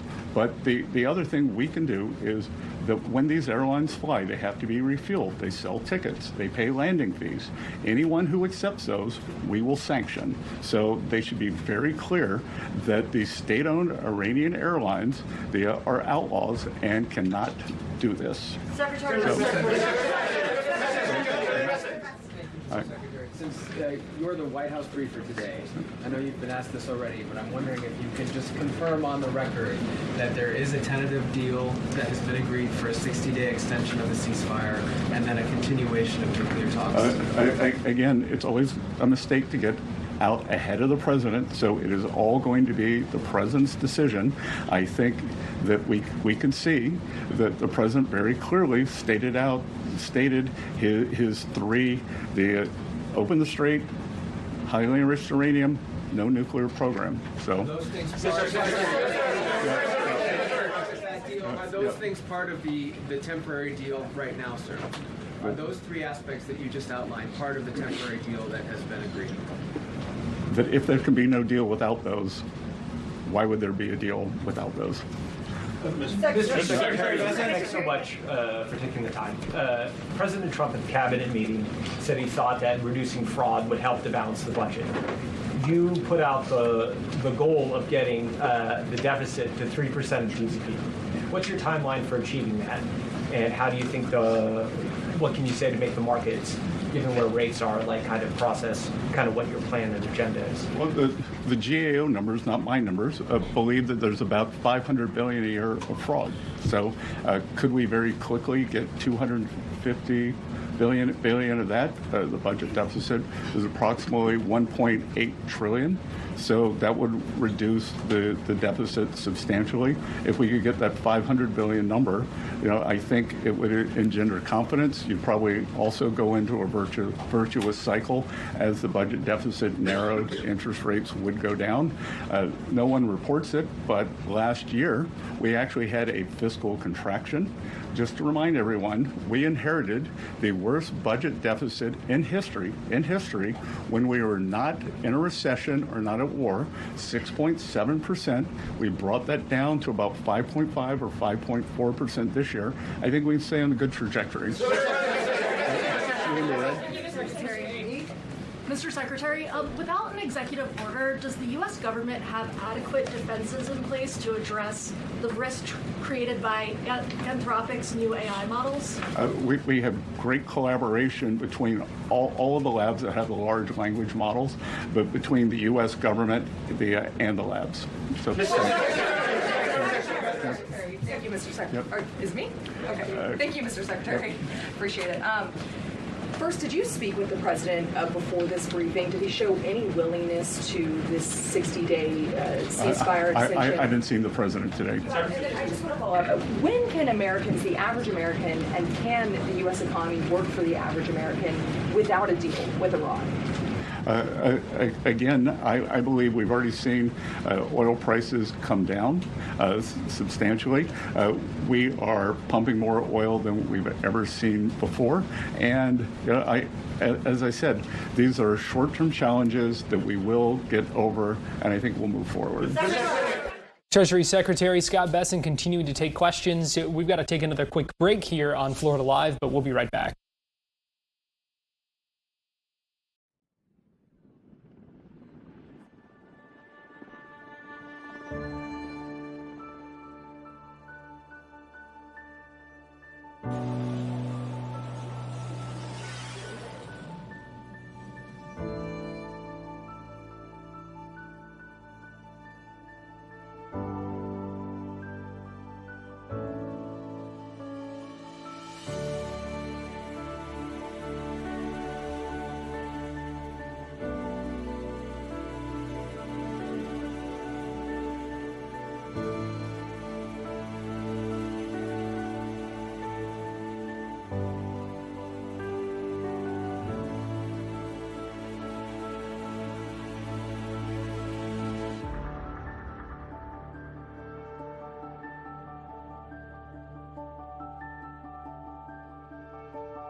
Welcome back into Florida Live. Let's go ahead and continue to listen in as Secretary Bessent answers questions from reporters at this White House press briefing. Cabinet meeting, as we've said other times, the first layer of leadership was eliminated, the second layer, and we're now at the third layer. And the way to think about it is the Iranian government, such as it is three pillars. It is the elected government, it is the IRGC, and it is the clerics. And they are having trouble communicating. So we are being patient. We do not have unlimited patience. President Trump always prefers a peace deal. So everything we have done thus far has been defensive. And at present, that is what we will continue doing. But if President Trump doesn't think he can get a peace deal, then Connecticut is back. Thank you, Mr. Secretary. Are you hopeful that the oil prices will go down once this conflict is over, given the fact that the Strait of Hormuz remain closed, and by the time this oil gets to the major markets, it will be 2 or 3 months? Again, we see that the market, I believe, is very well supplied right now. The market seems to be going into balance for itself. So I think that as the Strait opens up, we're going to see this burst of ships come out. So we may actually see how quickly can it be refined, how quickly can it get to its destination. Alina Shirazi from the Daily Mail. You wrote resilience on your cabinet note meetings. Several times the photographer zoomed into it. Are you trying to keep the president calm? Are you trying to keep yourself calm? Why did you write all those notes? So people could look over my shoulder, photograph them, and think they got a scoop. So, Is the United States considering a reconstruction program for Iran if a deal is signed? Again, I think we got to get to the deal before we get to the other side. Before we get to you in the pink. Mr. Secretary, in the red? No, in the pink. In the pink, thank you. Cristina Londoño with Telemundo Network. Mr. Secretary, how effective do you believe the current Treasury restrictions have been in pressuring the Cuban government? And also, if you're in the room when those talks are being held, are there any plans to either tighten the sanctions or to ease the sanctions against the Cuban government to get some type of change? Again, that's going to be up to the Cuban government. That they can go up, they can go down. That we've tried to get humanitarian aid in, and the regime rejected it. So because they wanted to go through their corrupt system. So they could go up, they could go down. It's carrot and stick. Secretary Rubio doing a fantastic job of managing this process, and we at Treasury are working with him. So in the red. Thank you.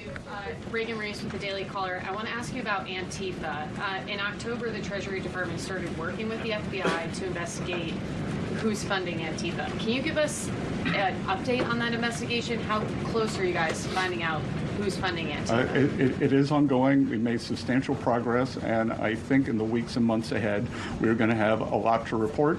One thing that did go underreported that I would point out to all of you is the IRS is now giving guidance on the Form 990, which nonprofits they have to file.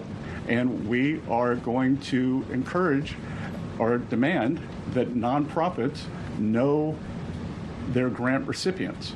So if a grant recipient is violent, if they are suppressing people's rights, then you are responsible for that. And I think that's a very good first step.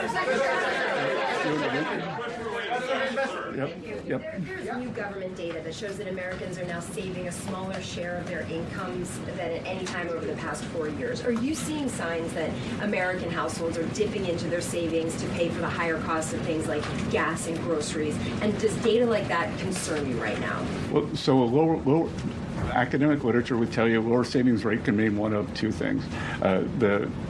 The doomer view that you took, or that people have more confidence, or it could be something else because, for instance, stock market gains or 401k gains might not show up in savings, so they're looking at that, think that they can draw down their household savings. You're obviously concerned about the risks posed by advanced AI models like Mythos to critical infrastructure. The financial sector is concerned as well. What types of changes are being considered to the AI executive order so it can pass? And do you believe that an AI executive order needs to include the pre-public access for government? Again, we're working very closely with the large language labs. They've been excellent partners, and we are going to get a solution that solves for the maximum calculus. What we want to do, the U.S. is the AI leader in the world. We're an AI superpower. China is second. They are trailing substantially. We want to make sure that we keep that lead. So we are working on the exact calculus between innovation and safety, and we want to optimize for that. So you in the glasses? Yes. Thank you, Mr. Secretary. Yep, in the glasses. Thank you very much. No, you don't have glasses on. You in the glasses. Thank you for taking my question. There was a report this morning that Justice Alito's son is working in your department. Can you confirm that that's the case? And if so, do you believe that that means that he should be, that the justice should recuse himself from cases that involve your department? I am sure that Mr. Alito follows all legal and ethical guidelines, and I can assure you that at Treasury we follow all the legal and ethical guidelines. Thank you, Mr. Secretary. I have two questions for you, but just to follow what you said about the Well, you didn't call me doctor, so I only get one. Well, I'll shoot for two. You said that it's up to Congress. The president's face is on a $250 bill, but it is actually the Washington Post that's reporting two political appointees from the Treasury Department who have asked agencies to be ready to do that. Do you think politically it's a good idea to put his face on a $250 bill when people are struggling to afford gas and groceries? I don't really understand this Washington Post article. That who hears from the Post? Yeah. Terribly written, terribly edited. Because basically what it says is that Treasury is following the law, and that we've created the bill, and that it's up to Congress, but that we follow the bill and it's up to... I didn't really understand what the story was. So, but anyway... appointees aren't involved in that, two of your political appointees? Yeah, of course, but we prepare for everything if it gets passed. Just like we were ready 6 months in advance for the one big beautiful bill for tax guidance. So we have to prepare in advance. You can't draw something up the day before. Politically, do you think it's a good idea, though, when people are struggling to afford gas and groceries? Look, I think it has. I think that it's bifurcated. That do you think we should have a 250th anniversary, the celebration?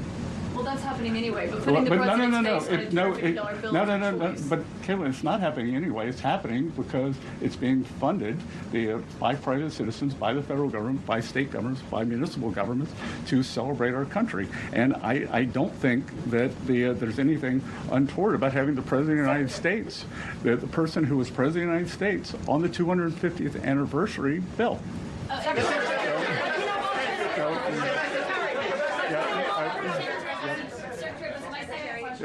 No. On Russia sanctions, what you just commented on there, Mr. Secretary, about the $1.8 billion fund. Is it accurate that the General Counsel of the Treasury Department resigned over that?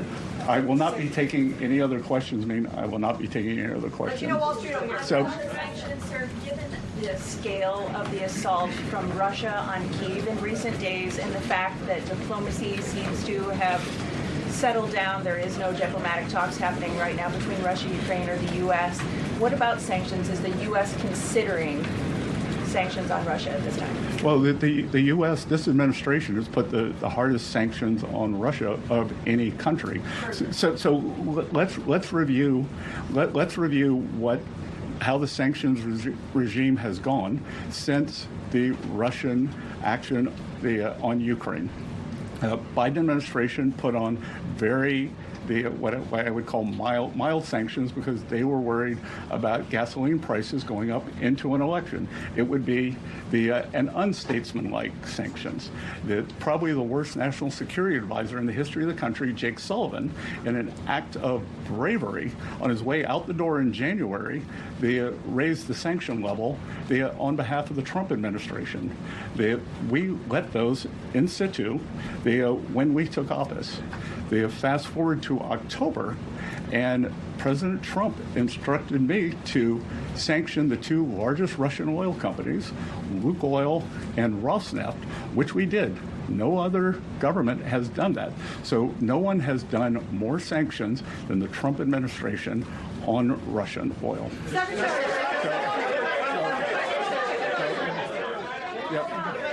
Here,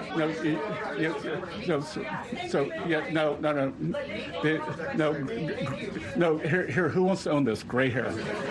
No, gray hair. No, you don't have gray hair. Oh, maybe you do. When you had breakfast this morning with Fed Chair, did you request that the Fed lower interest rates?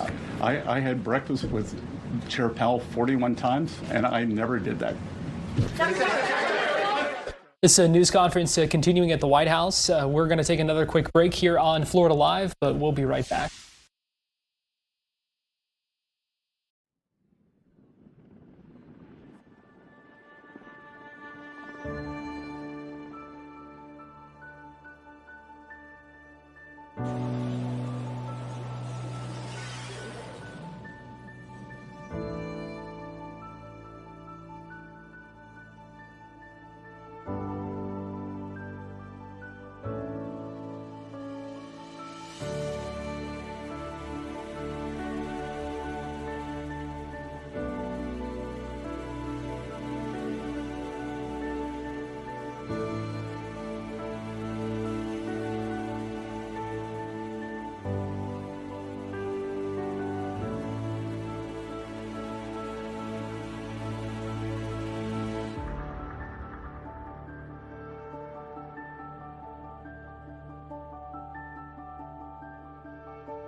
Welcome back into Florida Live. Garrett Weimer here, and thanks for joining us on this Thursday afternoon. That White House press briefing has come to an end, where we heard from Treasury Secretary Scott Bessent answering a number of questions about a wide range of topics. Would not confirm that a ceasefire extension has been agreed to or has kind of come to that point where it's awaiting the president, but he did say that the president didn't want to get out ahead of the president on that. So we are moving on to some other topics and some big theme park news today here in Central Florida. Huge announcement regarding Carousel of Progress at Magic Kingdom, an iconic ride and a legacy attraction there that's going to be undergoing major changes and updates. And earlier today, I talked with Theron White, lead publisher of EYNTK.info, to tell us what we need to know about this project and how big of a change this is going to be. There has been some pretty big news that was dropped today. So Drew and myself actually last week got to go and talk to some of the Disney executives, and they kind of laid out what they are considering a pretty big update. They are going into the Carousel of Progress and radically changing the timeline. So if you've been on this attraction where you're going at the turn of the century, you're going to go and kind of see the progress leading up to the 1960s. When the Carousel of Progress initially came out, it was in 1964 for the World's Fair, and that was actually built in part with Walt Disney himself. The ride has had a lot of updates throughout the years. It was updated when it was moved to Disneyland Park. It was updated again when it moved over to Florida, and then it even had an update in the 1990s. So this is not the first time that the attraction has been changed, but what we're going to see very shortly is a big change when it comes to the scenes and kind of the overall timeline of what we're looking at. The ride itself, as it currently is going to continue through July 5th. It's going to close on July 6th, and Disney is hoping that it is going to reopen in 2027. And some of the times that we're going to look at now is we're going to start in 1964 with an animatronic of Walt Disney himself. We're then going to move in with the family, and if you've been in there, his name is John, and you're going to kind of follow their family throughout different timelines. Instead of kind of the beginning of the century, now we're going to see where we're going to go to the 1969 for the moon mission launch. We're going to head to 1985, 1999 with the Y2K scare, and then sometime in the distant future. So it's going to stay kind of the same where we're talking about progress, innovations, and gadgets. It's just pulling that timeline 60 years forward because a lot of time has gone by since the initial attraction debuted. And so these will be all new scenes. Really, nothing remaining from the original. That is correct. So a lot of these scenes are going to be changed. When we talked to some of the Disney executives about this and what they were doing, they did mention that they're going to preserve as much as they can of the original animatronics. So some of those pieces that are in there, they're going to save. But when it comes to kind of the set pieces, that is going to be different. Again, they have changed this before. Walt Disney himself actually changed one of the final scenes when the ride moved from the Carousel of Progress over to Disneyland, and he added Progress City, which eventually we learned was called Epcot. And then eventually, of course, we got the Epcot theme park itself. So yes, these show scenes that we've known for a long time, they are going to be changed out, but the things they said they're going to save is as much as they can the animatronics, as well as we're still going to have the iconic song, It's a Great Big Beautiful Tomorrow. Getting some mixed reaction to this on social media. This is one of those things that is certainly will be interesting to see the upgrades and updates, but this is something that people feel very strongly about and love. Yeah, I definitely think that this is something that people are passionate about. I mean, they should be, right? Walt Disney's name is on the attraction. There are a lot of rides and a lot of things that he himself worked on and planned, Magic Kingdom being one of them. But this is so important that his name is still on it. It is called Walt Disney's Carousel of Progress. He helped build this. He helped design it. It went to the World's Fair. But much like the World's Fair and then what we saw later and now again, the idea is about progress. It's about innovation. And the ride talks about times, the turn of the century, the 1920s, the 1940s. And Disney really mentioned that a lot of those times the guests cannot relate to anymore. When it initially came out, of course, there was a lot of guests that could look back when they were in the 1960s when it debuted. They could look back and say, yeah, my grandparents were alive at that time, or my parents were alive. And now I understand the 1960s and I get these gags, I get these jokes. But some of the guests we have now were not born in that century. And so Disney kind of wants to take the timeline, and they're still looking back. I mean, they're going all the way back to 1969, but they are changing that. What I have seen is somewhat positive comments. I honestly thought when Disney announced this that it was just people were going to flip because this is such a classic attraction. But a lot of the stuff I've seen online, people say, I love that. I have memories with that. I enjoy the attraction, but I understand that it does need to be updated. I mean, the progress is in the name. So because of that, I definitely think that we'll have to wait and see a little bit more. We were, for our meeting with the executives, able to see a couple of things that they were working on for the attraction itself. Some of the physical props, because they said there is going to be a big reliance on making sure that there are real physical items that are in there, just like we see now. It's not going to have a heavy reliance on screens, but the timeline is changing. So we'll have to wait and see. I mean, of course, when the ride debuts, that's when we get to see the official script, all the gags, all the jokes, the animatronics. That being said, from what we were told and from what we've seen online with people, talking about their initial reactions, I think the fan base is cautiously optimistic. And what did you learn about the, what do we know about the timeline for this? This will be closing down fairly soon. Yeah, that is correct. Your last day to be able to enjoy this attraction is July 5th. I think part of the reason that they chose that is the ride itself specifically mentions July 4th. It says, whoo, hottest 4th of July we've had in years. So because of that, it kind of works out to let people on July 4th go and experience the attraction before it does close down just 2 days later on July 6th. Disney said that they are hoping that it is going to be fixed renovated very quickly. And so they didn't give an exact timeline, but they're saying 2027 is their goal. We've talked in the past about how Disney sometimes would spend a certain amount of time to build an attraction or renovate something, but the stuff we've seen so far with Disney Cool Kids Summer has really showed that things when we look like at Big Thunder Mountain or we look at Buzz Lightyear's Space Ranger Spin, that those are two attractions that had an extensive amount of work on them as well, and they were able to get that turned around in a pretty quick timeline. They didn't mention about how much work they've already done. I have to assume that they've already been working on some of these attractions. They have mentioned that they have been buying things off of eBay and antique stores to kind of get real props from those timelines into the attraction itself. So I know that they're collecting some stuff, and maybe it's just waiting in a warehouse for the day it shuts down. They can go in and they can start swapping that stuff out. Again, no exact timeline for when it's going to reopen, but July 5th is your last day to go and enjoy that attraction. We also talked before about the Walt Disney animatronic because there was one recently that was added in Disneyland. And so what do we know about what the animatronic of Walt Disney will be like that's coming to Carousel of Progress?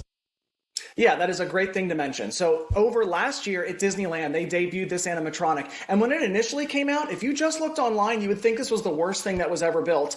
And then everyone started going there and they're like, it's amazing. So initial internet reactions were very different from what people actually enjoyed. I have now seen this animatronic myself in person, and the mannerisms, they are so incredible when it comes to Walt Disney himself. I mean, you can see the way that his hands move and the way that he adjusts himself and the way that even his mouth moves is so accurate. Of course, I never met Walt Disney, but to the footage we have seen of him, it just looks incredible. So the version that we're going to be getting here in Florida is actually going to be a younger Walt Disney, and it's going to actually, it's a little meta. He's going to be talking about the Carousel of Progress while we're sitting on the Carousel of Progress. They have a ton of footage. Walt Disney used to talk about his parks and his rides quite a lot to get kind of the excitement up. He was like the OG Disney influencer. And so because of that, they have a lot of things that they can look back to, a lot of things that they can reference. And so we're going to see the Walt Disney of the 1960s talking about progress, Imagineering, and all the things that he's doing for the parks and the New York World's Fair. And then we get to actually ride on the ride system that was built for the World's Fair itself. Theron, when we're talking about something that is so iconic, that has been around for so long, how important is it that Disney gets this update right? I think it is extremely important. That's actually one of the things that I mentioned specifically when they talked about that they were getting rid of the rivers of America in Frontierland, right? I mean, this is something that people have memories with. They've known about it for maybe even more than 50% of their entire life. And so I think that it is very, very important. One of the things I love that when we had the meeting with Disney that they mentioned was Smokey the Bear. Smokey the Bear is not a Disney property. That is not under Disney's umbrella of intellectual property. But they mentioned that because Smokey Bear, his whole thing is about leaving something better than the way you found it. It's going somewhere, it's enjoying it, but it's ultimately leaving it better and not leaving trash behind, not ruining the space that you get to enjoy. And that is one of the things that they are moving forward with for this specific attraction, is they said, we're doing this because we're confident in the story, we're confident in our ability, and we're looking back to see what people loved about the attraction, and then what can we update to make sure that it fits modern times. The team that we talked to was very, very passionate about this attraction, even more so than I feel like we hear for other renovations, even new rides. And so because of that, that is where I feel like there is going to be a lot of confidence going into this. The concept art they've released, I like that concept art. There is more that they showed us, but they won't let us share it yet. So I think later on this year at the D23 happening in August that Disney's going to be revealing a little bit more of those details. But the 1980s scene, we got big hair. We've got references back to that time. We've got 1969 and we're going off to the moon. And so there's a lot of things they can reference that I think people are going to enjoy. That being said, I do understand if this is an emotional thing to you, this might be your favorite ride. I know for a lot of people, this is a classic attraction that they have seen since they've grown up. So I think everyone has every right to be upset and to be worried about what could be happening next. Because, I mean, it's a big deal. This has been around since the 1960s.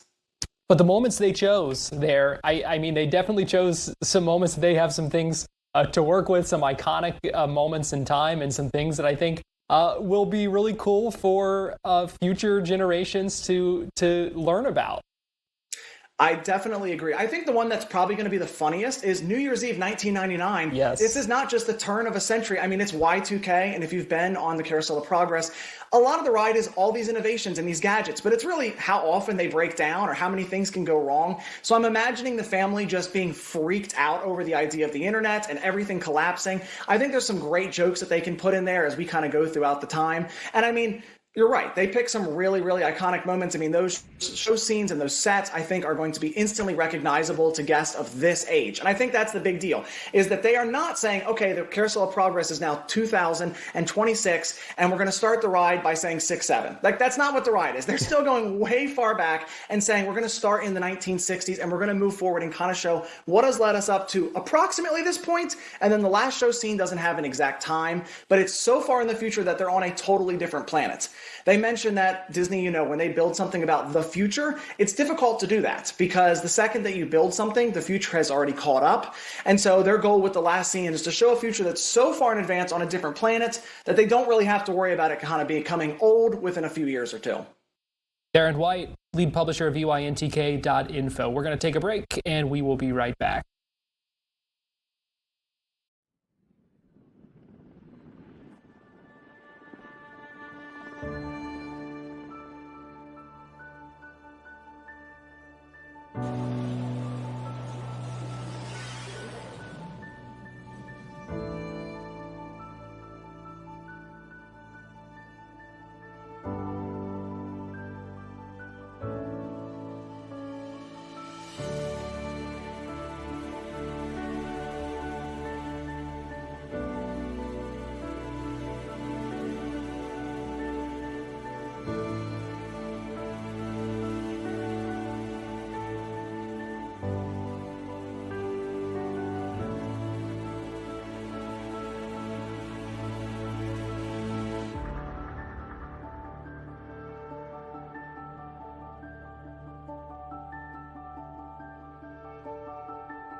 Welcome back into Florida Live. We are running out of time here on TV, but I want to let you know our live streaming news coverage will continue in just a couple of minutes on our digital platforms, and here's what we're tracking. On the left, we're going to get an update from Vero Beach Police in just a couple of minutes on the double homicide that were found shot to death in a parking lot back in March. This comes the day after a body was found in the Vero Beach area. Unclear if those are connected, but we will find out here shortly. We'll be live streaming that news conference here in just a minute. We're also monitoring this huge apartment building fire. You can see the flames continuing to billow. This is in the Texas area south of downtown Dallas. There is a potential gas explosion there. So we're waiting for more details on that. We're monitoring that scene, and we will have more coming up on Fox 35 News Plus in just a minute. So thanks for joining us here on Florida Live.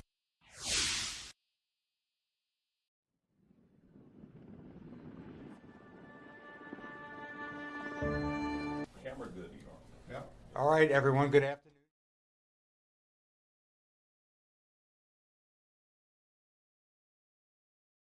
You're watching Fox 35 News Plus, streaming on Fox Local. Welcome back into Fox 35 News Plus. Vero Beach Police giving an update right now on a double homicide from March. Let's go ahead and listen in. March 24th, officers responded to reports of gunfire and located Danny Uli and Stacy Mason deceased in the library parking lot from multiple gunshot wounds. Through the investigation, detectives determined this was a targeted domestic-related incident involving suspect Jesse Scott Ellis. Detectives and crime scene personnel immediately began an extensive investigation involving surveillance footage, witness interviews, search warrants, forensic evidence, and digital evidence analysis. Investigators later located a vehicle associated with Ellis near South Beach on the afternoon of March 24th. As evidence and investigative leads continued to develop, detectives obtained an arrest warrant charging Ellis with 2 counts of premeditated murder. Since the onset of this investigation, our detectives, crime scene personnel, and assisting agencies have worked tirelessly every day pursuing leads and processing a significant amount of evidence. Yesterday, on May 27th, officers responded to the 2000 block of Cove Drive after a deceased individual was discovered in a wooded area near a residential property. Through investigative efforts and confirmation by dental records, that individual was positively identified as Jesse Scott Ellis. Based on the circumstances and evidence observed at the scene, investigators believe Ellis died by suicide shortly after the March 24th homicide incident. Due to the advanced stage of decomposition, the medical examiner is unable to make a definitive determination regarding the exact cause of and manner of death at this time. However, evidence located at the scene is consistent with an apparent hanging. This investigation involved extensive coordination with numerous local, state, and federal law enforcement partners, and we are grateful for their assistance throughout this case. We recognize the profound impact this tragedy has had on the victim's family, friends, and loved ones. While nothing can undo the pain caused by this senseless act of violence, we hope locating and identifying Ellis provides some measure of closure to those affected. The Vero Beach Police Department has remained in contact with the involved families throughout this entire investigation. The families have requested privacy during this difficult time, and we respectfully ask the media and public to honor that request. We appreciate the patience and support of our community throughout this investigation. Questions? How long do you guys believe he's been dead for? We're looking at just over 2 months since March 24th, and we believe shortly thereafter, the incident, walking back to his vehicle, us arriving there at around 12:30, finding his vehicle that day, shortly thereafter. The narrative, kind of the fact set, or the what you guys believed happened afterwards in terms of Mr. Ellis perhaps going out into the ocean half mile or so, then coming back inshore, walking south, is that still kind of what you guys believe occurred? Yes, that's what we believe occurred. You know, as we mentioned and shared, and you may have heard that there were some footage of a potential individual or individuals spotted going south. We don't believe that was him. But again, the individual that went out in the ocean came in around the spires and then was seen about 11, 10 a.m. by a residential camera walking back south towards South Beach. That was Mr. Ellis. Was he wearing the same clothing that was on The clothing, as you know, we discovered some wet camouflage shorts and a T-shirt that was wet and sandy. So that was believed to be what he was wearing when he went in the surf. But the clothes he was wearing was very similar to the clothes that was on the Ring camera pictures when he left his home that morning. A ball cap that had electrical company insignia on it, local, and we confirmed that he was a customer there. A T-shirt with graphics on it, and then again, camouflage kind of cargo type shorts. The individual that I guess called 911 originally and reported finding the remains, I suppose, in the bushes. That was a worker, I assume, or I guess I was told. How? I mean, 2 months for a body to be out in the open, dead, evidently near a house. It seems a little unusual. I mean, can you talk about like the positioning where it was found in relation to homes or areas where the public would normally kind of be coming and going? Sure, we can talk about proximity. You said out in the open, that's incorrect. Okay. Without question, this was not out in the open, albeit right off the side of the road edge. And I think we mentioned how it was dense in that small area. So Cove Drive, if you're not familiar with it, is parallel to A1A. So if you just go north of the 17th Street Causeway and you want to make a left into Riamar Bay that's ungated, just prior to Quail Valley, if you make your immediate left and parallel to A1A going back south, there's a large hedge, but that's Cove Drive. It's not a through road. There's even still a vacant lot there where a home hasn't been built. So there's just a small number of homes, and he went into a wooded section between two homes at the west side of the road and the property line. So you can see to the right a house, you can see to the left a house, but their property line up by the road, the west edge, was densely, there had a lot of growth there. Large oak tree, palms, undergrowth, and you could stand on the side of the road like I did and not see a thing. So not in the open by any means. Could you speak, was there an odor? You said extremely decomposed, and I think there's an odor associated with that. Was there an odor? I just think it's so crazy how no one smelled it. Just speak to, I guess, the conditioning. Yeah, so I was there yesterday, mostly the whole time that crime scene investigators, officers were there.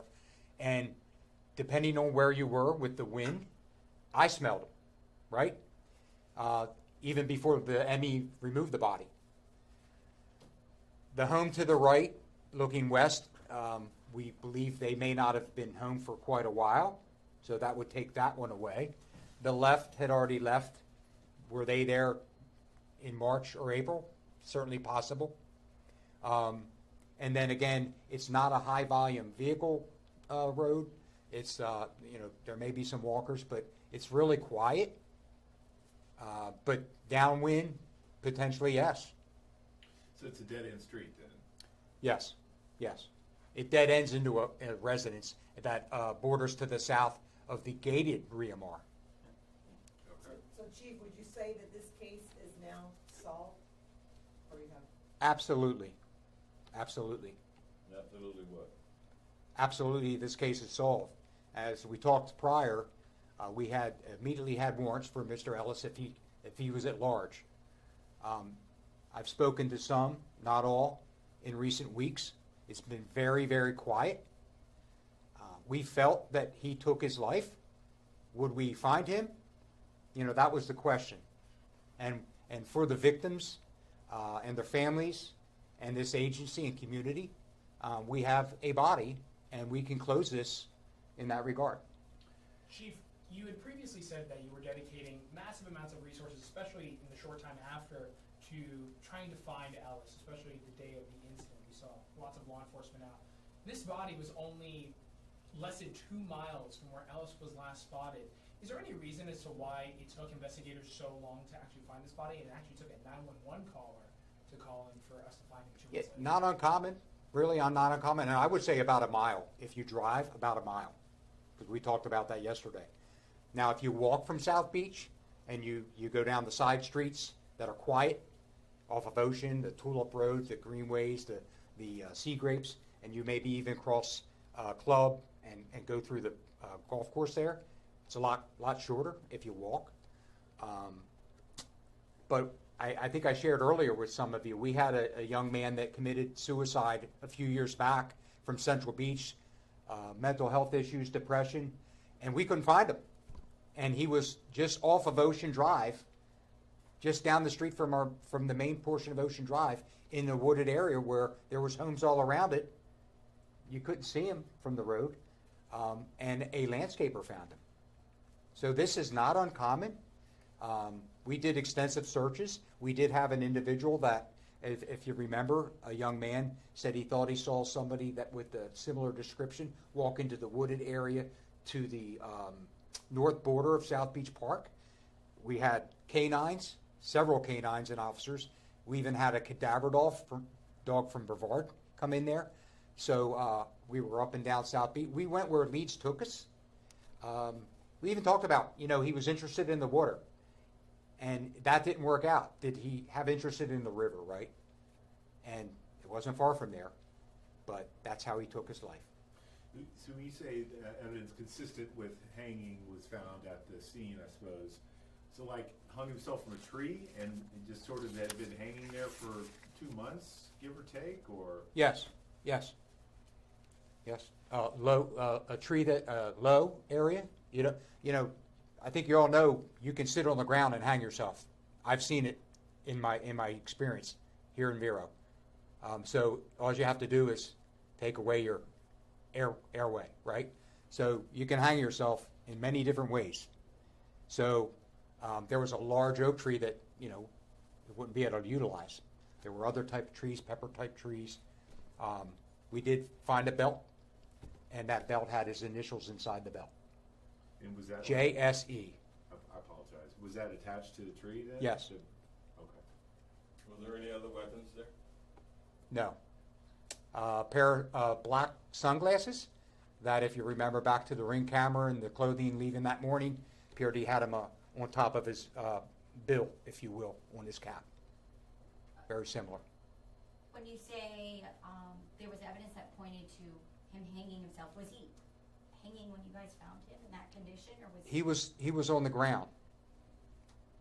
He was on the ground. Again, probably did not hang himself at a height that's, again, it doesn't take too much, but with the extensive decomposition and the 2 months plus that has passed with the Florida heat, albeit in the shade, he was on the ground.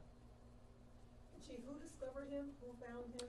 It was a group of workers doing work on the home that people weren't there. I think they were doing some Marsite work on the pool. And again, that's not uncommon. Some of the people we deal with in all different investigations are property managers of homes, are pool keepers, people doing work for seasonal residents that, some aren't here during the year, let alone seasonal. So when we have cases and we knock on doors and look for cameras, which we did yesterday, we end up meeting and talking to people like that. Was there any, just out of curiosity, was he caught on video going into those bushes at any point from the homes that are nearby? Any, I guess, surveillance video or ring camera? We're backtracking, and we talked about that yesterday too. And again, the investigators went and knocked on doors. Not many people home. Again, back to the workers. I believe the one home to the left, from what I understood, did not have any. So that's something that we, this is still ongoing in many ways.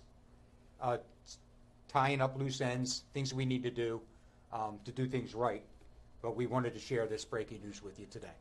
Again, it was mainly the dental records that were what linked the remains to Mr. Ellis? Yes. Okay. Yes, we were able to get x-rays from a dentist, local dentist. He had been to in February, I believe, of this year, and sent the x-rays, and in a matter of seconds to minutes, the ME identified him positively. Down at Fort Pierce? Yes. We already had DNA en route, but this is much, much quicker. Did the autopsy reveal anything else that may tell part of the story at all? Maybe how long Ellis had been there? Anything at all? Because you said that we couldn't determine the cause of death directly from the autopsy. Did it reveal anything else about Ellis at all? Yeah, I think they're saying that because it's that initial autopsy and they have to finalize and complete their work. But we're also sharing with you that, there was a ligature, and we believe he died by suicide by hanging, right? So, but sometimes the official from them isn't overnight. So that's what we believe took place. Chief, you and I spoke about this a little earlier, but a large part of this was the communication aspect between different first responders, yourself and fire rescue, as fire rescue believes they may have come upon him in the water shortly afterwards. What improvements have you made in the time since then, and do you plan on making any more improvements to communication between first responders in the county in the future? Right, and we did talk as well about approximately 7:30 that morning, the caller called and said she sees a man going in the ocean. Well, I don't think it was until 7:35 that we made contact and were able to get the camera or surveillance video from the library to even view that, which was very important to what we talked about. So the timing of that may not have assisted anyway. And again, the FD realized it was that individual later that day, not at that time. They were in that morning. So they went out, and somebody even said that looks like a person that's a regular. So we may not even have the information to share at that time because we were only just getting the surveillance from the library and conducting a crime scene.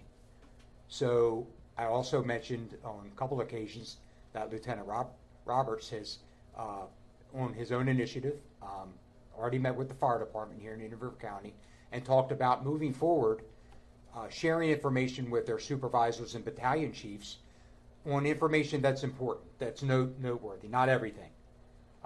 So we're going to do that. They like that idea, and it's about working and improving.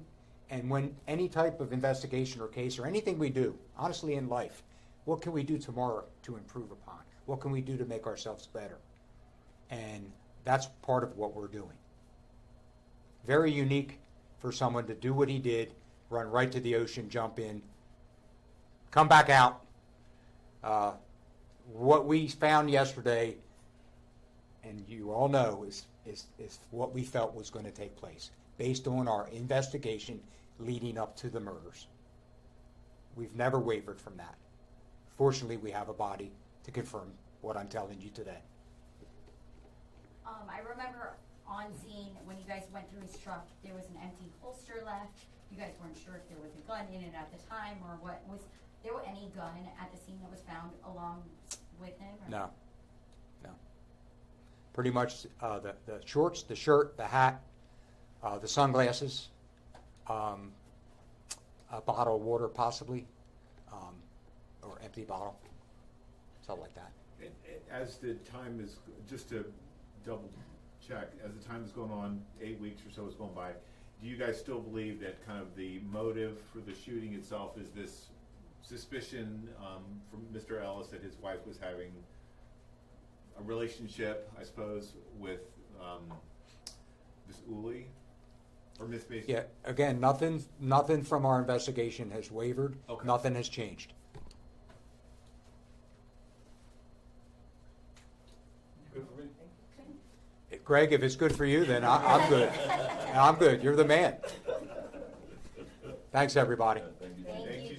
That's a news conference wrapping up in Vero Beach. Meanwhile, we are continuing to monitor the scene in Dallas where there's reports of one person injured, at least one person injured, when there was an explosion that led to this huge fire. We're going to take a break right now here on Fox 35 News Plus, and then we'll listen in to some of KDFW's live coverage of this on the other side of this break.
watching Fox 35 News Plus, streaming on Fox Local. Welcome back into Fox 35 News Plus. We are continuing to track this situation in this scene in Dallas. These live images from KDFW, that's Fox 4 News, Dallas, Fort Worth. And let's actually go ahead and listen in to some of their live coverage.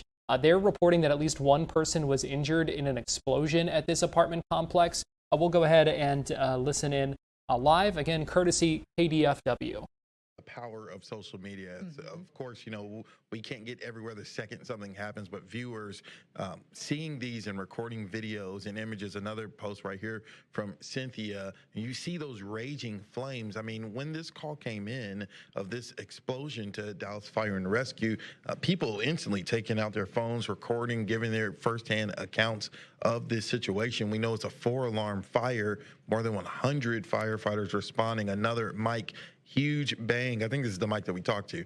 Huge bang at 1:15 shook my whole house in Bishop Arts. Huge fire. And like Ticia said, Bishop Arts, of course, is one of those unique Dallas communities, right? It's a walkable area. They have bars, they have restaurants. And so around lunchtime on a Thursday, you know, depending on what's going on, it could be a lot of people in the area, a lot of people walking around. And I mean, think about it. If there's an explosion, some debris could have hit someone that wasn't even in the building. So a lot of different parts that first responders are trying to tackle of the search and rescue, putting out the fire, getting to the scene, closing off the area to those who just need to be in there. Our Lori Brown is clearly on the perimeter where law enforcement is keeping the media, but you know, us trying to talk to people who saw what happened.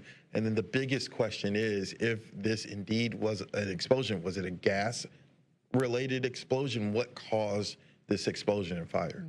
But it sounds like crews were able to arrive, you know, shortly after the explosion happened, and they were able to keep it contained. Every time we see this vantage point from Sky 4, I'm just in shock of how that blue and white apartment building doesn't seem to have barely touched. Yeah. Now I saw a couple windows, like I think Hawkeye in the morning was telling us, like singed. Yeah. But I mean, the fact that they're that close, and that just speaks to how quickly DFR got on scene to put this out, because what you don't want to happen is fires to hop and skip to other buildings. You're looking at the video when Sky 4 first got on the scene, how engulfed in flames that building is, and right next to it is an apartment that's still standing. Yeah, quite the contrast. I mean, they've been able to really utilize their time in terms of making progress. I think a firefighter, you can't see through the white smoke. A firefighter is shooting water out of what looks like that newer apartment complex there. And so they are tackling this thing in a good speed where, again, it didn't become worse. Now, we don't know how many actually are injured. We know at least one officially taken to the hospital. So we're hoping that number stays low. But this could have been much worse. And usually, you know, when something like this unfolds, there's so many layers, right? Obviously, initially, you're trying to save whoever may be in danger. You're trying to put out the fire. But then sometimes the challenge for these crews is putting out those hot spots, checking under the debris to see, you know, are there any pets? Are there any other people injured? So you're being careful. You're having to act quick, but carefully in terms of how you respond to it, because, you know, you want to make sure, especially if this is a large structure, maybe there are people trapped underneath, maybe there's some pets trapped under, and so they're working delicately but quickly as well. But again, if you're just joining us, we heard that at least one person has been sent to the hospital. We have seen, it looks like, you know, moments ago, a young girl being reunited, I believe maybe with a guardian or with a caretaker. And we have seen quite the contrast of just how strong the flames were initially. And again, yeah, it looks like a crew is digging something nearby, right feet away from where their apartment complex is. And that's why I was interested in seeing, you see that utility vehicle there that looks like it's actually on the property that is completely burned. Like, was there construction going on? Usually, if it is a gas leak, it was because something may have been hit, and not intentionally, in error. And so we hope to learn that information in the coming hours as this story continues to unfold. One person confirmed taken to the hospital. That does not mean only one person is injured. We're hoping that that number stays low. And as we talked about the context of how close certain things are, I mean, you have an apartment complex right next to it, that side of the building kind of singed. In the top of the box, you see a woman getting treatment. getting treatment from Dallas Fire. I mean, smoke inhalation is a real thing when something like this happens, right? So crews are having to, we don't know what they're treating her for, but, there are a lot of concerns when something like this happens. Obviously, you want to make sure that nobody has any burn injuries or anything like that. But, I mean, even inhaling smoke like that can be very dangerous. So hopefully there aren't any other injuries. You never know with something like this. As you can see there from the top right screen, our Lori Brown is there. She got to the scene, so I'm sure she's going to have more accounts from people who initially witnessed this. But from what we've heard so far, what we keep hearing is that the explosion was so intense that some people have compared it to someone ramming a car into their home, to an earthquake. And I think that speaks to, and these are people who aren't even right next door to where the structure was. I mean, that just goes to show you how intense this explosion was, how loud it was and impactful it was as well. About 5 minutes ago, Dallas police putting out a tweet saying that they are on the scene of a large structure fire in the 400 block of East 9th Street. They said expect traffic delays, of course, and they said that media staging area, likely near where Lori is going to be on 10th and Patterson. As we get Lori Brown in place, I know we'll be interested to hear from her, but as you can see, I mean, crews tackling with ladders. A couple of minutes ago, we saw the firefighters putting out water from the new apartment building. Quite the scene there. You've been listening into live coverage courtesy KDFW. That's Fox 4 Dallas Fort Worth.